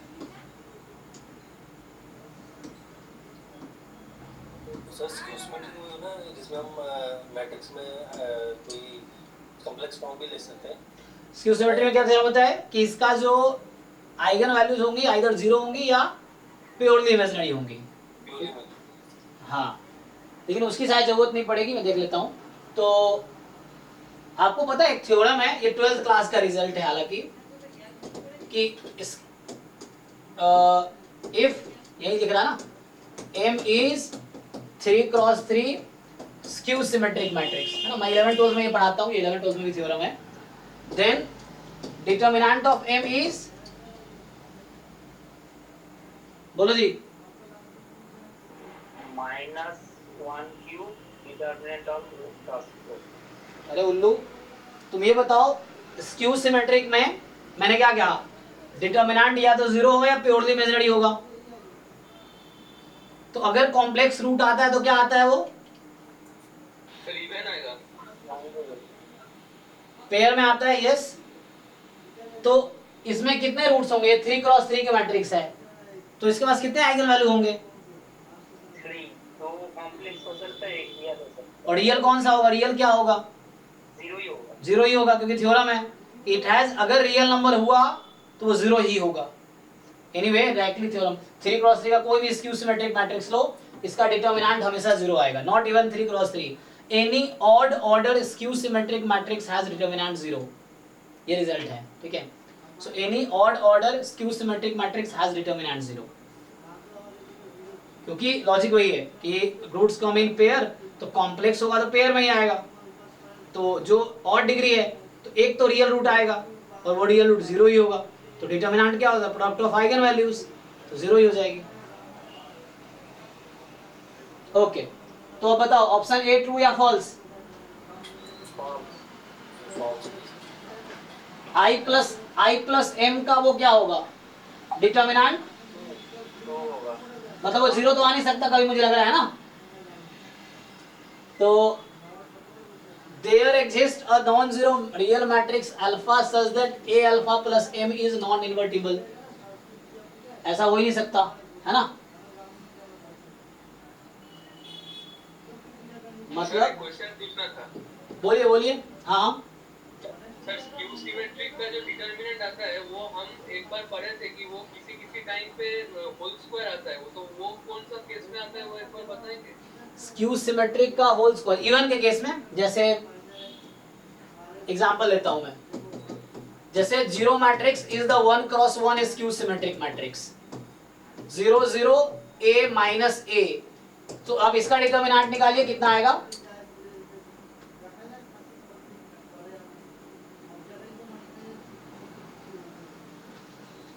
हाँ सर, ईश्वर, ठीक है ना। 3x3 में स्क्यू सिमेट्रिक आएगा 0 0 0, लेट्स से a भी है यहाँ पे तो minus a minus b, c है यहाँ पे तो माइनस c, सो इसका डिटर्मिनेंट आप निकालेंगे, again it will give you 0। 4x4 का लोगे, so again same thing will happen, तो होगा क्या, 4x4 will have eigen values like this, b1 i cap minus b1 i cap, sorry cap नहीं लगाना ना, क्या लिखो, आयोटा ना, ये वेक्टर में चला गया मैं, मतलब मुझे a प्लस आयोटा भी लिखना है प्योरली इमेजिनरी, तो minus b1i plus b1i minus b2i plus b2i, So it has these 4 eigen values. यहां आप चेक करते तो क्या आता? सो आप चेक करो, अगर यहाँ पे आइगन वैल्यू वगैरह फाइंड करते तो क्या आंसर आता? a iota and minus a iota. Check कीजिए. So these are 2 eigen values there. Eigen values, क्योंकि a एलिमेंट ले रखा है. यहाँ पे 4 क्रॉस 4 का अगर आप कंसीडर करेंगे, so in 4 cross 4 you will have this. इसका प्रोडक्ट कितना आएगा? चारों को मल्टीप्लाई कीजिए. So you multiply all. उल्लू, 0 नहीं आएगा. ऑड ऑर्डर में 0 होता है. ये 4 क्रॉस 4 है. Even order skew symmetric matrix has determinant perfect square, जो वो कह रहे थे अभी. Odd order has 0. कितना आएगा जी? चेक करो, आपको दिख रहा है b1 into b2 whole square आएगा. b1 square b2 square. हाँ, यस करेक्ट. ठीक है, तो रिजल्ट क्या निकल के आया कि जैसे आपने बताया, रिजल्ट ये निकल के आया कि odd order skew symmetric matrix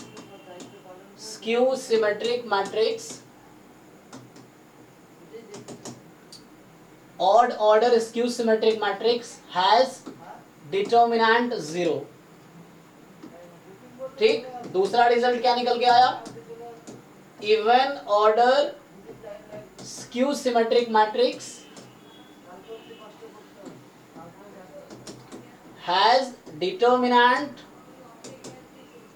non-zero perfect square.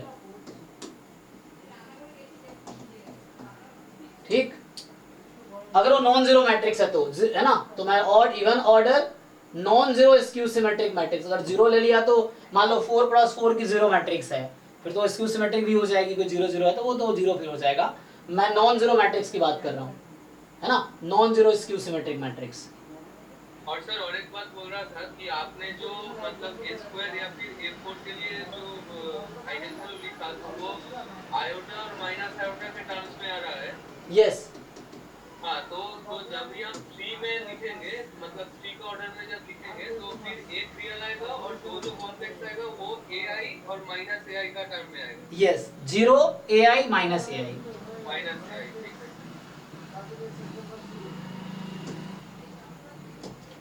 मैं सीधा डिटरमिनेंट परफेक्ट स्क्वायर, मैं क्योंकि जीरो मैट्रिक्स ले लेंगे तो फिर 0 हो जाएगा, तो इसमें इन जनरल लिख देता हूँ. सो जो भी होगा परफेक्ट स्क्वायर होगा, है ना. So even order skew symmetric matrix has determinant perfect square.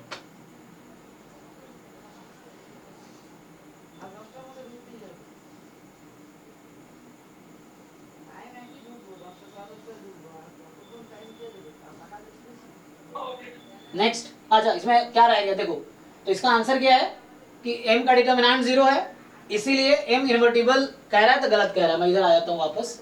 सो इस क्वेश्चन का आंसर देख लेते हैं. सी, ये गलत क्यों है? क्योंकि m का डिटरमिनेंट 0 आएगा, या बोलो m की आइगन वैल्यूज होगी उसमें एक 0 तो होगी ही. अब मुझे बताओ i प्लस m की आइगन वैल्यूज क्या होंगी? i प्लस m के पास क्या कोई 0 आइगन वैल्यू आएगी? कंसीडर 3 क्रॉस 3 है ना, ये 3 क्रॉस 3 है. So this will have eigen value like 0, जैसे उन्होंने बताया a iota minus a iota, फिर a is some real number. ठीक, नॉन जीरो रियल नंबर, ऐसे समझो. अगर वो जीरो मैट्रिक्स नहीं है तो नॉन जीरो लिख दिया ना, तो जीरो मैट्रिक्स से 3 क्रॉस 3 सारे आइगन वैल्यू 0 हो जाएंगे. तो नॉन जीरो मैट्रिक्स है तो a is real number, non zero real number. So a is non zero real number. So a कोई non zero real. So this has this type of eigen values. So 0 a iota minus a iota, these are the eigenvalues of m. So I'm asking you what is the eigenvalues of I plus m. I plus m की eigenvalue क्या आएगी? I plus m की eigenvalues क्या आएंगी? 1 आएगा. हाँ, फिर 1 plus ai आएगा. राइट. और 1 माइनस. ठीक है, अब इसका प्रोडक्ट करके देखो, कभी 0 आएगा क्या? नहीं आएगा. तो ये कह रहा है इन्वर्टिबल होगा. यस, सही बात है. इसका डिटरमिनेंट प्रोडक्ट करोगे तो हमेशा नॉन जीरो नंबर मिलेगा, और ये ट्रू है तो सी इसीलिए गलत है. अगर आप इसकी आइगन वैल्यू निकालो तो क्या आएगी? वैसे ही अल्फा टाइम आई है तो एक अल्फा आएगा, क्योंकि m का तो 0 है ना। उसी तरीके से देख लो i अल्फा i का क्या आइगन वैल्यू अल्फा ही है, सो ये आ जाएगा alpha plus a iota alpha minus a iota. तो सेम लॉजिक से इसका डिटर्मिनेंट भी नॉन जीरो होगा, तो ये तो इन्वर्टिबल होगा हमेशा। ये कह रहा है नॉट इन्वर्टिबल है, तो गलत बात कह रहा है, मतलब गलत स्टेटमेंट है ना।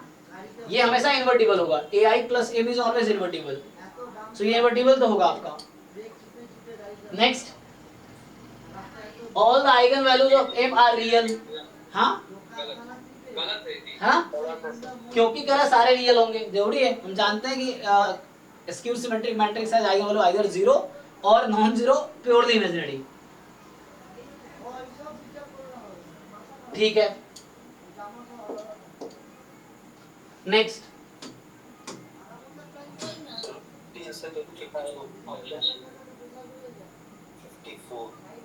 One minute 54। हाँ चलो 54। अभी इसमें जो है ना ये ऑर्थोगोनल बोला है, जो हमने क्यों ली है वो एक्चुअली ऑर्थोगोनल ही है ना, एक्स ट्रांसपोज आई बन जाता है। आपको याद है एक्स एक्स ट्रांसपोज उस समय क्या आया था, मैं अभी डिस्कस कर रहा था एक्स एक्स ट्रांसपोज वाला। एक्स मेरा क्या है, कॉलम मैट्रिक्स है ना, तो एक्स कॉलम है और एक्स ट्रांसपोज रो है, तो एक्स एक्स ट्रांसपोज का ऑर्डर क्या होगा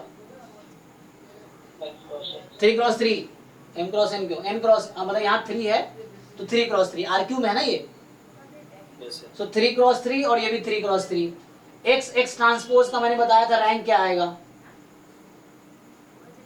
सर इसमें ये मतलब क्या रहेगा, जैसे आई बनेगा, इसके सॉल्व करना पड़ेगा इसको। एक मिनट, तो ऑर्थोगोनल मैट्रिक्स है, तो ऑर्थोगोनल होता क्या है, चलो एक बार देख लेते हैं। रुको, रैंक 1 है।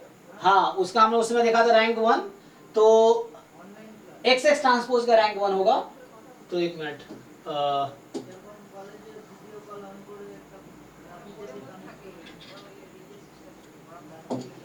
तो हमसे क्या पूछ रहा था, m जो है ना वो ऑर्थोगोनल है, मतलब m into m transpose is equal to i। So m matrix में कॉलम को x y z लिया इसने, और ट्रांसपोज लेगा तो ये जो कॉलम है ये कहाँ बदल जाएंगे, रो में आ जाएंगी, x y z ट्रांसपोज में, और ये i है, तो यहाँ से क्या मिलेगा आपको बताइए। सर एक तो सर ये अच्छा यहाँ ट्रांसपोज आ जाएगा, एक मिनट, नहीं रुको रुको, यहाँ से मल्टीप्लाई करो, कितना आएगा, x alpha transpose plus y, हाँ x x transpose plus y y transpose z z transpose ना, क्योंकि यहाँ ट्रांसपोज लेंगे तो वहाँ भी ट्रांसपोज होगा ना। हाँ ट्रांसफर नंबर उस एम के अंदर एक भी कोड एक वेक्टर है। एक मिनट ध्यान से देखो, मैं लिख के दिखाता हूँ। जैसे मेरा m अगर है 1 2 3 4 5 6 7 8 9, तो ये तुम्हारा कुछ ऐसा है, ध्यान दो x y z। तो जब तुम m का ट्रांसपोज लिखोगे तो ये क्या बनेगा 1 2 3 4 5 6 7 8 9। अब बताओ इसको कैसे लिखना चाहते हो। ये 1 4 7 तुम्हारा x था, 2 5 4 तुम्हारा y था, कॉलम वेक्टर z था, तो यहाँ इसको क्या लिखोगे तुम, अब क्या तुम इसको x लिख दोगे, एक्स ट्रांसपोज। हाँ ठीक है ना, y ट्रांसपोज z ट्रांसपोज।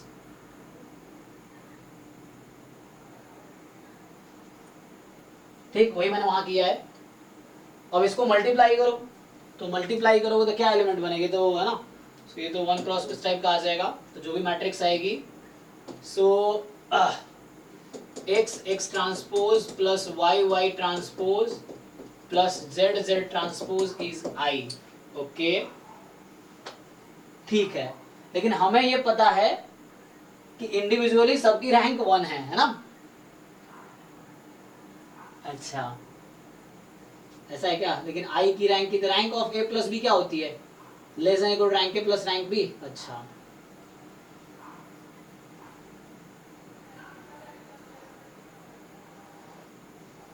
ठीक है, तो यहाँ क्या कहना चाह रहा है कि ये जो एक मैट्रिक्स है ये स्क्यू सिमेट्रिक होगी। अब देखो मैं तुम्हें फिर से ट्रिक बताया, जब जनरल क्वेश्चन हो तो इतना कुछ करने में काफी टाइम जा रहा है और डिसाइड करना में डिफिकल्ट होगा, तो आप एंट्रेंस में क्या करोगे, again you take example approach. तो आप अपनी मर्जी से XYZ अज्यूम कर दो जैसा इसने कहा है। ऑर्थोगोनल है ना, तो एक ऑर्थोगोनल बना लो। तो ऑर्थोगोनल पता प्रॉपर्टी क्या होती है किसी भी ये और इसमें यही पूछना था, जैसे अभी हमें पता चला ना थोड़ा लेंथी क्वेश्चन है, तो मैं एग्जांपल लिया तो मुझे ये अपने कैसे डिसाइड करना है कि मतलब कौन सा ये प्रैक्टिस करके आता है ना। है। जैसे अब जब चल रहे हो आप दीवार से टकरा गए, तो आपको ये समझ आया कि ये रास्ता गलत है, अब मुझे दूसरा रास्ता ढूंढना पड़ेगा। तो उसके लिए आपको दीवार से टकराना पड़ेगा पहले जी। तो उस तरीके से है। तो ये सब प्रैक्टिस से आएगी कि हमने 10 रास्ते ट्राई किए और वो सारे गलत रास्ते निकले, तो मतलब 11वां रास्ता सही होगा, वो ढूंढते में 11वां रास्ता ढूंढेंगे हम। तो यही वाला तरीका क्वेश्चन करने के लिए है। तो प्रैक्टिस से आपको सो देखिए, तो मैं क्या कर रहा हूँ, एक ऑर्थोगोनल मैट्रिक्स की प्रॉपर्टी क्या होती है। जो ऑर्थोगोनल मैट्रिक्स प्रॉपर्टी तो वो नोटिस करोगे, तो किसी एक कॉलम को दूसरे कॉलम से डॉट प्रोडक्ट लो, वो 0 देगा। कोई भी एक कॉलम दूसरे कॉलम से, है ना, और खुद का डॉट प्रोडक्ट खुद से लाओगे, ये क्या है, ऑर्थोगोनल है। एक ऑर्थो नॉर्मल होता है, ऑर्थो नॉर्मल होता है तो फिर वो 1 देता है ना। हाँ, नॉर्म उसका जो है तो वो 1 देता, लेकिन ऑर्थोगोनल है, कोई प्रॉब्लम नहीं है। तो यहाँ पे एग्जाम्पल तुम इस तरह का, अगर मैं अच्छा मान लो, अगर मैं m सबसे आसान सा एग्जाम्पल लूँ 1 0 0 0 1 0 0 0 1, मान लो ये एग्जाम्पल लूँ, कोई ऑप्शन आउट होगा? ये सारे सही हो जाएंगे।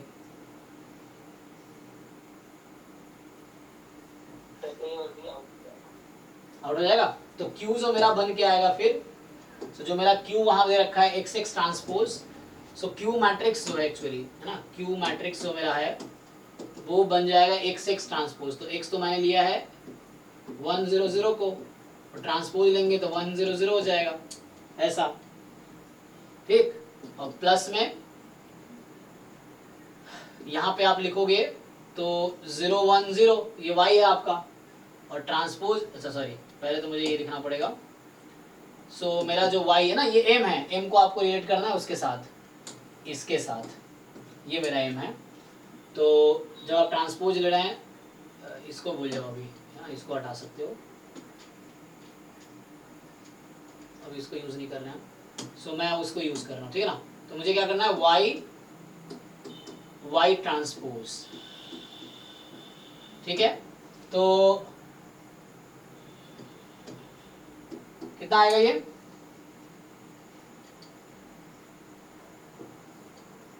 देख लो, एक एग्जांपल बन जाएगा ये। तो यहाँ 1 आ गया, बाकी सब 0 हो जाएगा ना। तो यहाँ 1 आ जाएगा ऐड करेंगे तो, और ये बाकी सब 0 है, यहाँ पे 1 आ जाएगा। देख लो, यही आएगा ना शायद, चेक कर लो एक बारी।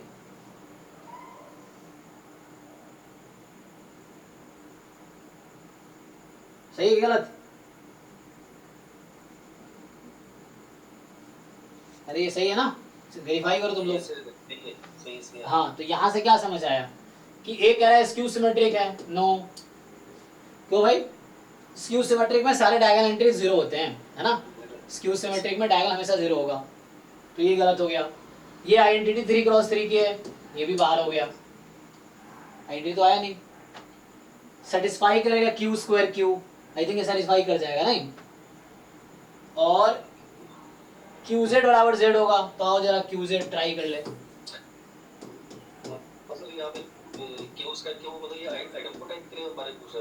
हाँ, इसको खुद से मल्टीप्लाई करके देखिए क्या आएगा, यही आएगा खुद ही। नहीं, मैं कह रहा हूं जैसे क्यू उसका क्यू दे रहा है, मतलब आइडेंटिटी के बारे में ही वैसे। यस, बोलना चाह रहा है क्यू आइडेंटिटी मैट्रिक्स है क्या? यस।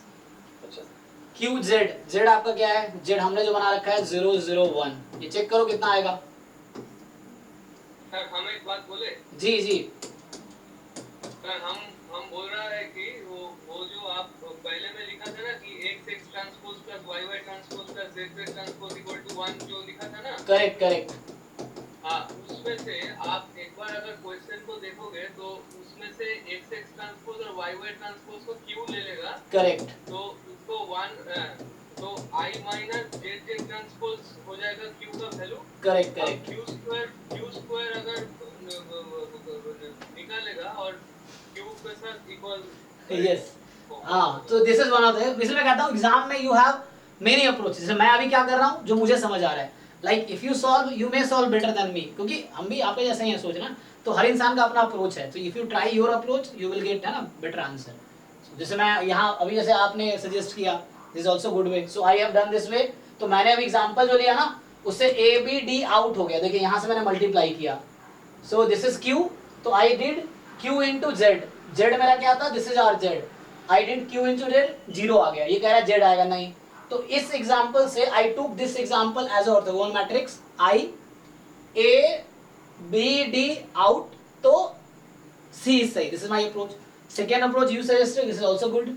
सो लाइक आप क्या करो जस्ट कि जैसे मैंने शुरू में किया था है ना, कि आप हमने ये किया था अभी कैलकुलेशन जस्ट, तो यहाँ से इन्होंने सजेस्ट किया, this is fine. Now you just find q square. So q square means q into q, and this is means I minus z z transpose. So I minus z z transpose. Now you just multiply it, you will find q only. Yes. और sir d भी ऐसे ही check कर सकता है कि q को z से multiply कर रहा है और फिर z नहीं आ रहा है उधर से. Yes yes, हाँ yes. और ऐसे ही c गलत हो जाएगा क्योंकि c you are looking, q is not identity, q is identity minus something ना, q is not identity. B option is saying q is identity matrix. Oh sorry, what is, हाँ q is identity matrix, q is not identity, तो इससे out हो गया. इसी से आपको दिख भी गया कि this is not identity actually, right? And skew symmetric, so skew symmetric होने के लिए क्या प्रॉपर्टी है?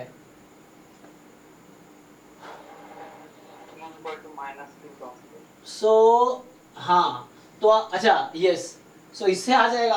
तो इसको यूज करके थ्योरेटिकली, सो जनरली आई है ना, I skip theoretical way, but theoretically it is also fine.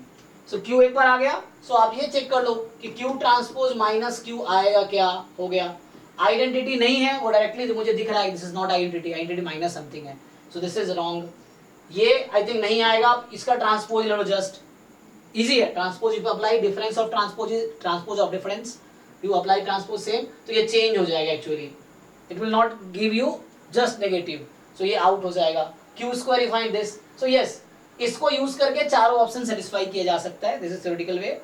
मैंने एक एग्जांपल लिया m, मैंने एग्जांपल से चेक किया, a b d आउट हो गया. This is other way. There are many different way also, if you think there are many different ways also. ठीक है, अच्छा है. हाँ, आपने सही सोचा है. हाँ हाँ सर, मैं तो ये भी सोच रहा था. हाँ हाँ, क्या है सर ये तो? Yes sir yes. एग्जाम में क्या होता है सर, एग्जाम का सोच जब आप सोच लेते हो, हम लोग को नहीं सोच पाते. नहीं तो आप पूरे साल सोचो ना. जब पूरे साल सोचने की हैबिट डालोगे तो एग्जाम में भी आएगा idea. So preparation is this only ना. So during preparation we have to make the habit of solving questions, और वही हैबिट आपका एग्जाम में काम आएगा. So the habit you are using at home will help in exam also. Matrix में थोड़ा सा प्रॉब्लम होता है एग्जाम पे सोचने के लिए. हो जाएगा, ट्राई करो. मैंने क्या सबसे आसान एग्जांपल लिया, आईटीटी मैट्रिक्स हो गया है ना, इस तरह से. Okay next. सर 50 टाइप का ऑप्शन सी बचता है. अच्छा एक मिनट, तो 55, एक मिनट कहाँ गया, 54 ना अगला, ये वाला, वही है ये. Option C. चलो ट्राई करके देख लेते हैं. तो बाकी सब आगे मुश्किल होगा. अच्छा सी नहीं समझ आया. Okay C.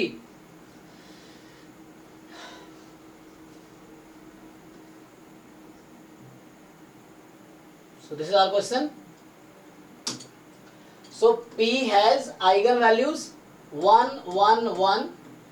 So P inverse has eigenvalues sorry 1 1 2 ना. Okay. So यहाँ कितना आ गया, बोलो भाई. 1,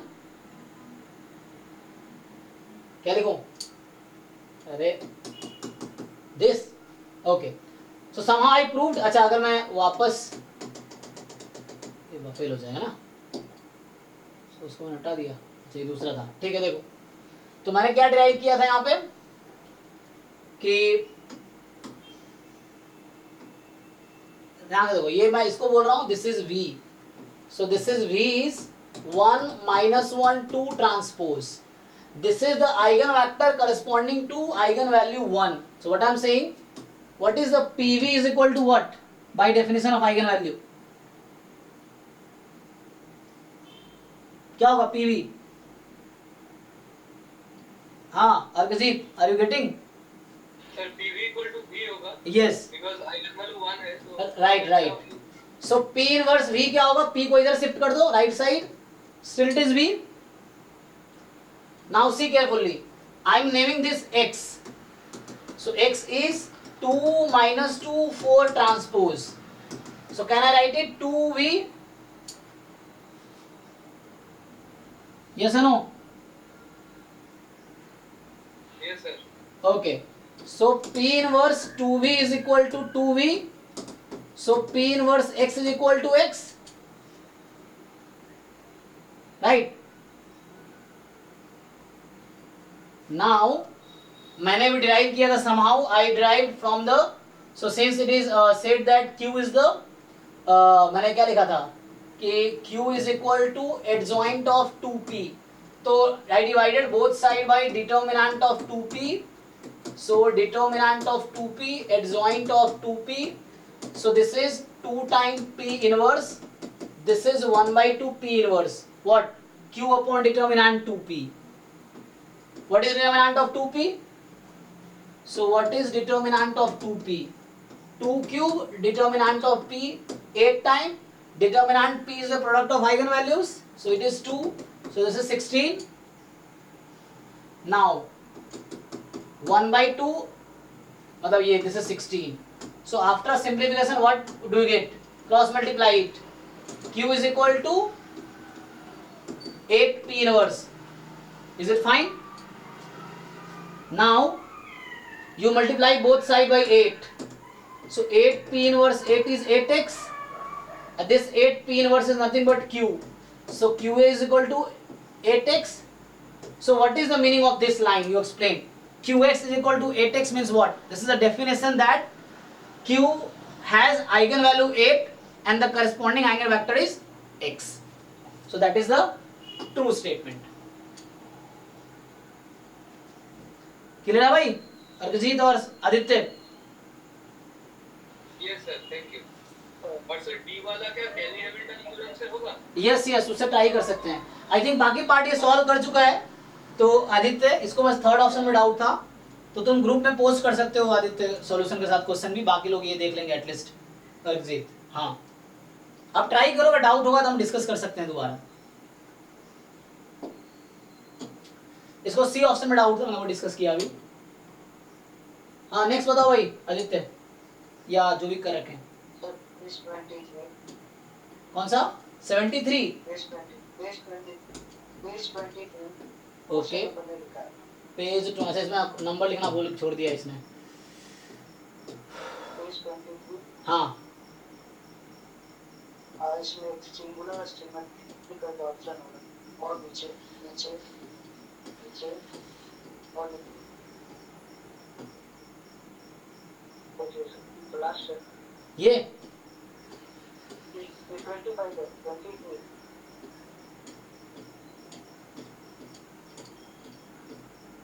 हाँ बताओ. ये दो ही क्वेश्चन है 23 पे, तो ये 3 क्वेश्चन है ना. बताओ कौन सा. हाँ वो इसका ऑर्थोगोनल ऑप्शन है. अच्छा ये वाला आई माइनस रैंक, ये एम वाला ना, ये एम भी है, एन क्रॉस है नॉन जीरो. अच्छा ठीक है.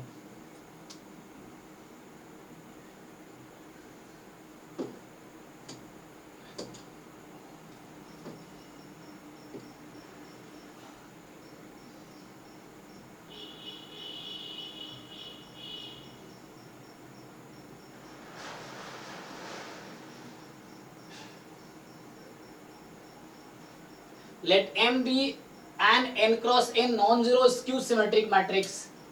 ठीक है ना. So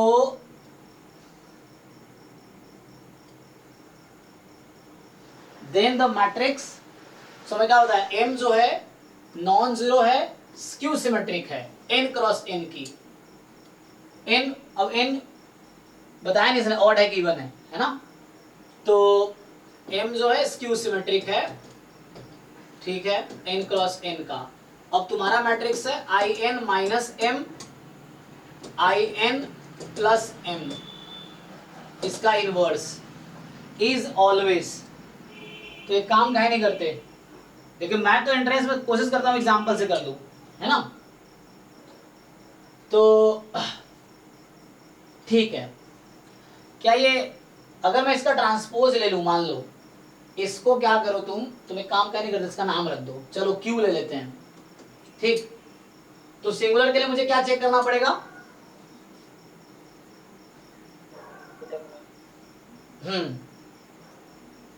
सो क्या लगता है इसका डिटरमिनेंट हमेशा 0 आएगा। तो मैं सीधा सीधा ज्यादा दिमाग में लगा के मैं क्या करूंगा, अगर मैं m क्रॉस m 1 क्रॉस 1 का ले लूं, मान लो इसने n फिक्स नहीं किया ना, तो अगर मैं 1 क्रॉस 1 का ले लूं फॉर एग्जांपल, तो मेरा ये q क्या बनेगा, तुम बताओ।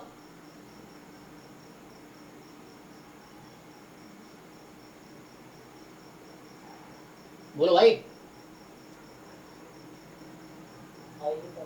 आई बन जाएगा। तो कौन कौन सा ऑप्शन आउट हो गया, आउट हो गए। अगर मैं m 2 क्रॉस 2 का बनाता हूं skew symmetric, 0 minus 1 minus 0 minus 1 plus 1 0, ये है। इसके लिए जरा क्यू डिसाइड करो, मुश्किल नहीं होगा, आसान होगा, बताओ मुझे क्या आएगा।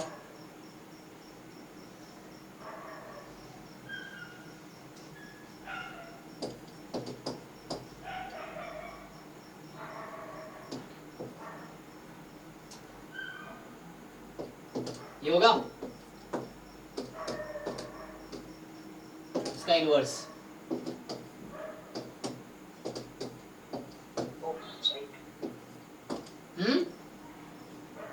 तो इसका इनवर्स लोगे तो क्या डिटरमिनेंट तो 1 ही है, और उसमें क्या करते हैं हम लोग एडजॉइंट में, डायगोनल को चेंज करो, नॉन डायगोनल का साइन चेंज करो। तो डायगोनल को चेंज करो, नॉन डायगोनल का साइन चेंज करो।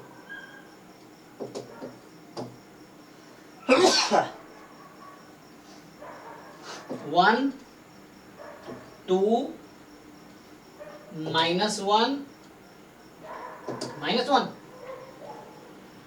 चेक कर लो एक बारी।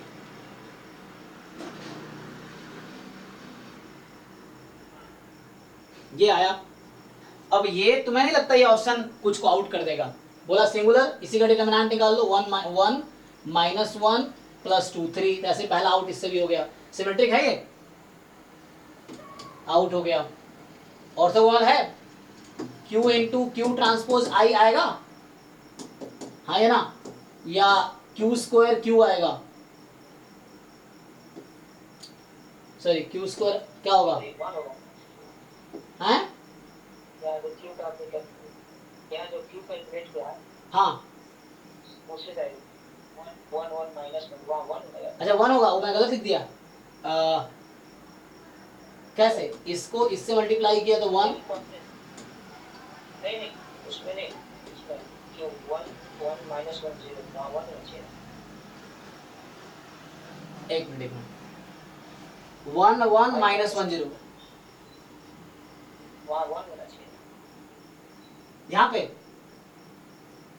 हाँ अच्छा वो मैंने गलत लिख दिया क्या, एक मिनट।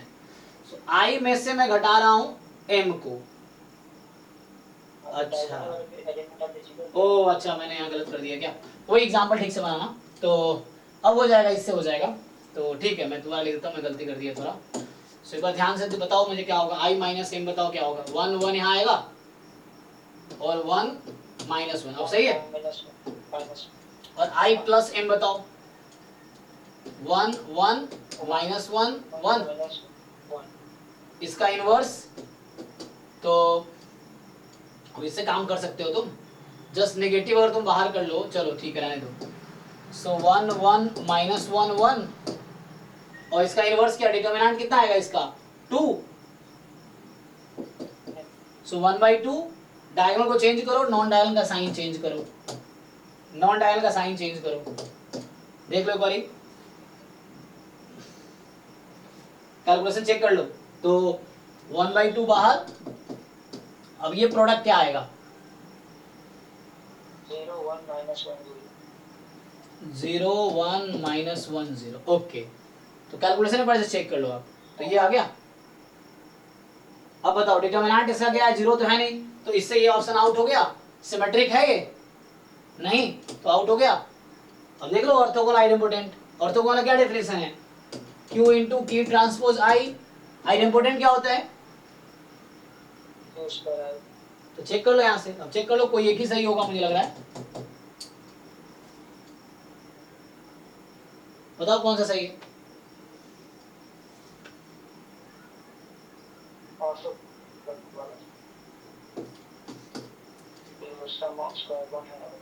हाँ तो ठीक हो गया ना। तो एंट्रेंस में you try to take example, लेकिन सुटेबल एग्जांपल। पिछले क्वेश्चन में हमने एग्जांपल मैंने वो लिखा था राइट में, है ना, लेकिन वहां पे वो सुटेबल नहीं था क्योंकि वो मैं आइगन वेक्टर वाला कंडीशन नहीं ध्यान दिया था, बाद में ध्यान दिया। तो इसलिए क्वेश्चन कई बार होता है ध्यान से पढ़ना होता। टाइम हो गया क्या, बच्चे फोन कर रहे हैं। चलो ठीक है, अगले क्लास में आगे डाउट डिस्कस करता हूँ क्योंकि बहुत सारे बच्चे pending. Hello hello yes sir, आपको कोर्स से ज्वाइन करना चाहते हैं? जी जी जी बताइए।